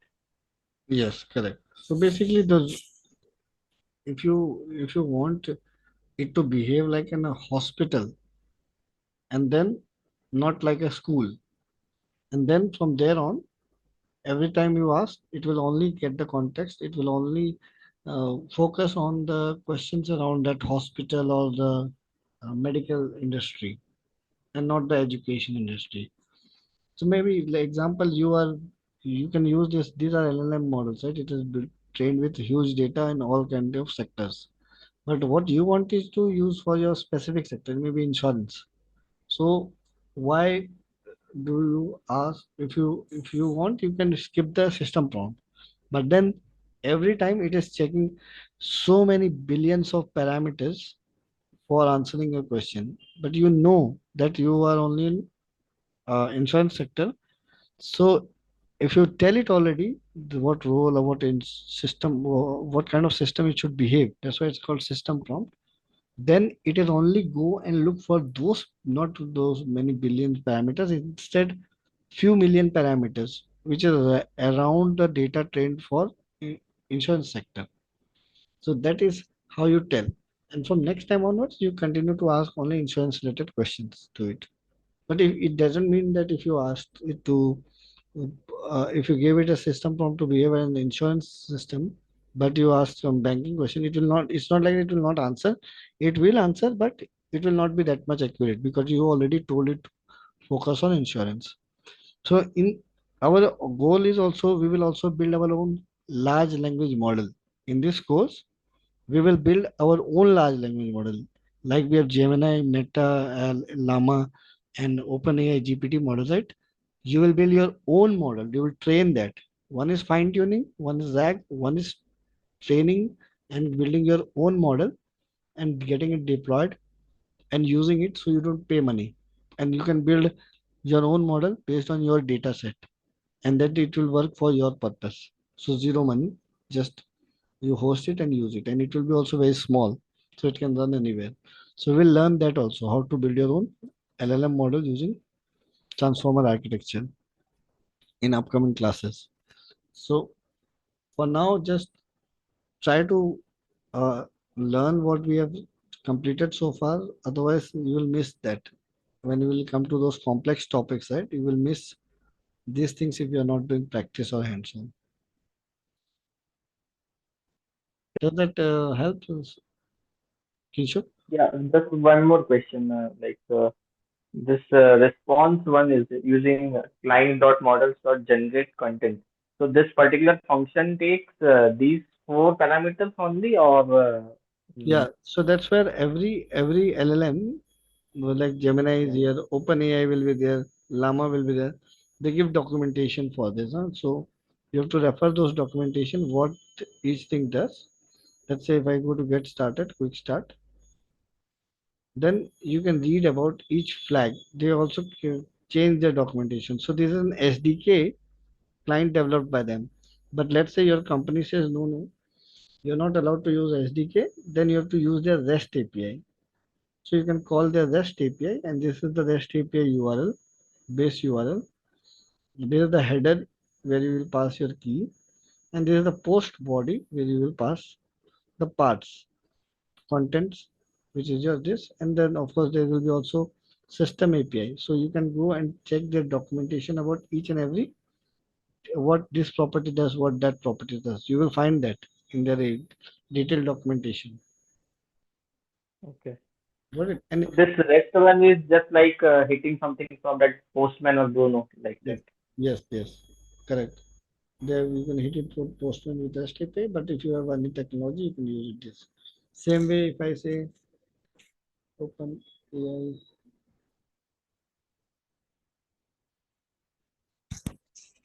Open API has its own API key, but this is paid, and that's why we basically did not go for this one. But Open API also you can create a key.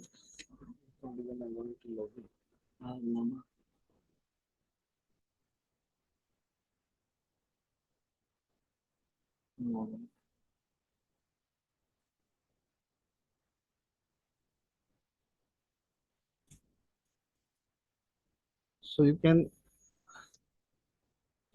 um, deep see, right? Deep see programmatic access.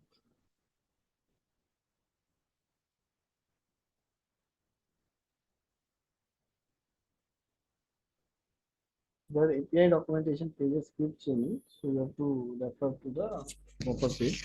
So here they have DeepSeek docs. So you go to their page, you see how to invoke. So they support curl, which is REST API. Again, you see their request body is slightly different compared to Google. And but here you see again system prompt and user prompt. And Python SDK. Okay. So Yeah. Now this one. every company has given their own APIs and SDKs to use for your requirement. But then, if let's say you are writing a program that it should dynamically change between the LLM models, then if you are doing this, writing first code, uh, hello, am I audible? Yes, you're audible. So you have to, let's say you want to use Gemini model for video generation, and you want to use OpenAI one specific model for content generation. You want to use DeepSeek another model for XYZ. So you have to write code of three different types to talk to these three different types of models, and then it is not uniform now. So to solve that problem, open source community developed something called as a framework. So LangChain is that framework using which we don't have to worry about what that particular LLM code base is or the documentation is and how to connect. Instead, we use this one, LangChain, and then we directly write one piece of code and just change the name of the model or the provider, and it automatically knows how to connect to that and gives us data in a format which we can parse. And it gives more things also. You basically also track what exactly it did, how many tokens it used, and what was the prompt. Everything you can observe. There's something called Langsmith they give. So from writing code to monitoring to deploying, everything is supported using this LangChain framework. So that's why when you will go and apply for an Gen AI agentic developer, the one requirement is, do you know LangChain framework? Got it? So we'll learn Yes. about all these things in future classes. Okay. Okay. Then if there's no other question, then I will. I think Prashun has dropped a question asking Yeah. how can we create videos using AI like long form with free open source tools? So, unfortunately, free open source tools are not available for creating videos, because video creation is very expensive business. So, whatever models are available, they are paid. But then, what you can do is smart is Google provides, if you link your credit card, Google provides $300 of API token which you can use, or you can use it for the Google Cloud services.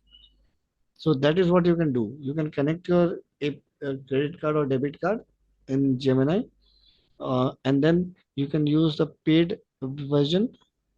You will get $300. Use those $300. It's sufficient enough to do whatever you want. And post that, when you can of course remove your credit card later on. And once you get exhausted, you can create another account, and in this way you can use it for free. And open source free models are not that good yet when you come to video generation or video understanding those things. Google Gemini Vio is best. Use this approach for getting $300. Does that answer the question?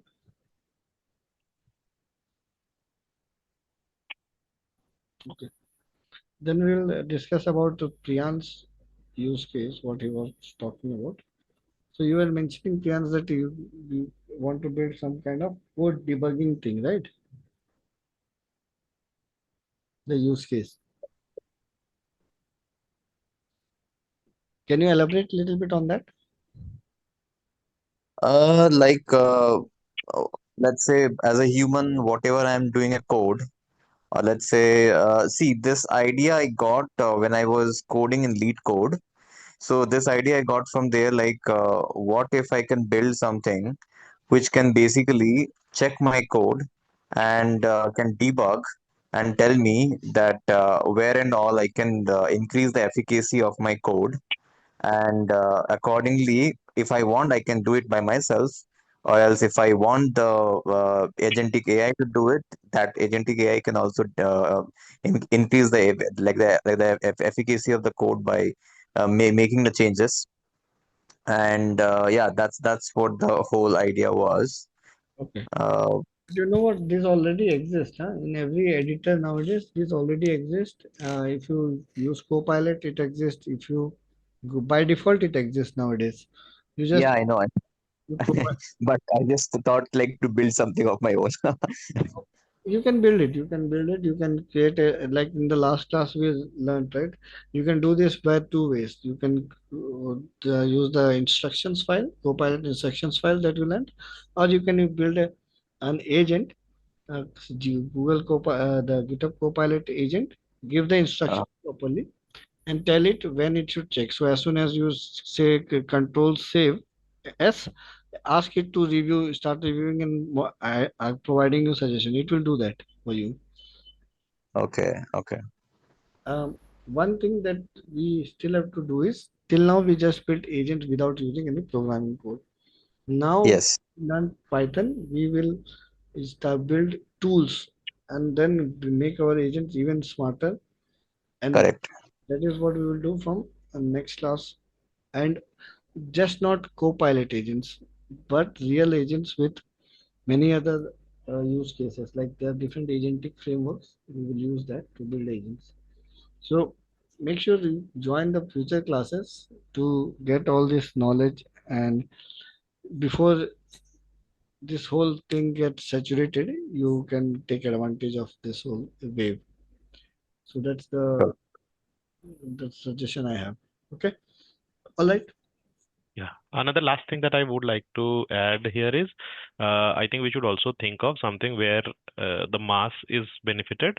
Maybe we build something out of this program where we can put out a utility which can be used by, um, say, for example, someone who is afraid of going ahead and asking or checking the next available train, right? Just an example, just a thought. I mean, a layman, think of a layman from a village where he is unaware and he don't know how to check the uh, availability of a train where he wants to go, and he is not using any tech as of now, right? If we can enable him with the language that he can speak, that would be something which would be of great help to a lot of people. So think of such kind of ideas, and then maybe we can give it a shot.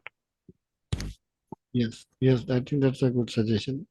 And I will go back to one important thing. You remember in the class I told when Ravi wanted to learn Python or wanted to give instruction to computer, but computer doesn't understand English or Hindi, so he had to learn Python. But that is not true anymore. Now computer understands all the languages, Hindi, English, everything, and that is possible through the LLMs or the Gen AI world that we are learning, which means the world has changed. The whole purpose of Gen AI or natural language processing or LLM is making English language or Hindi language or any other regional language compatible to the technology world. So if so that the common people can also interact with complex machines, systems, hardware devices with normal natural language. So this is where the world is moving towards. That's why the technology is advancing fast, and it is advancing in three areas. Very powerful computing. For that, uh, soon China is going to make an open source quantum computer that you can use free, quantum computer based operating system that you can use for free. That will drastically make the speed of computing. AI for intelligence, so that any normal person can talk to hardware or big systems in normal language. And then the third one is the blockchain, which is the currency of the internet. And finally, of course, if you put all these things in a robot, then you have created a new species.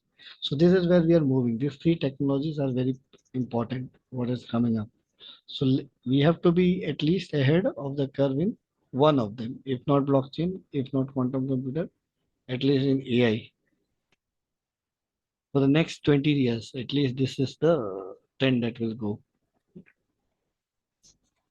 Having said that, I think we can close the class today, and hope you all will learn again or do hands-on on the code that I will provide, and we will connect tomorrow. Tomorrow the class will be from 10 o'clock, 10 to 12 instead of 11. So I think you will get a heads up 1 hour before that. Sure. Thanks. Okay. Thanks everyone. Bye. Thank you. Thanks.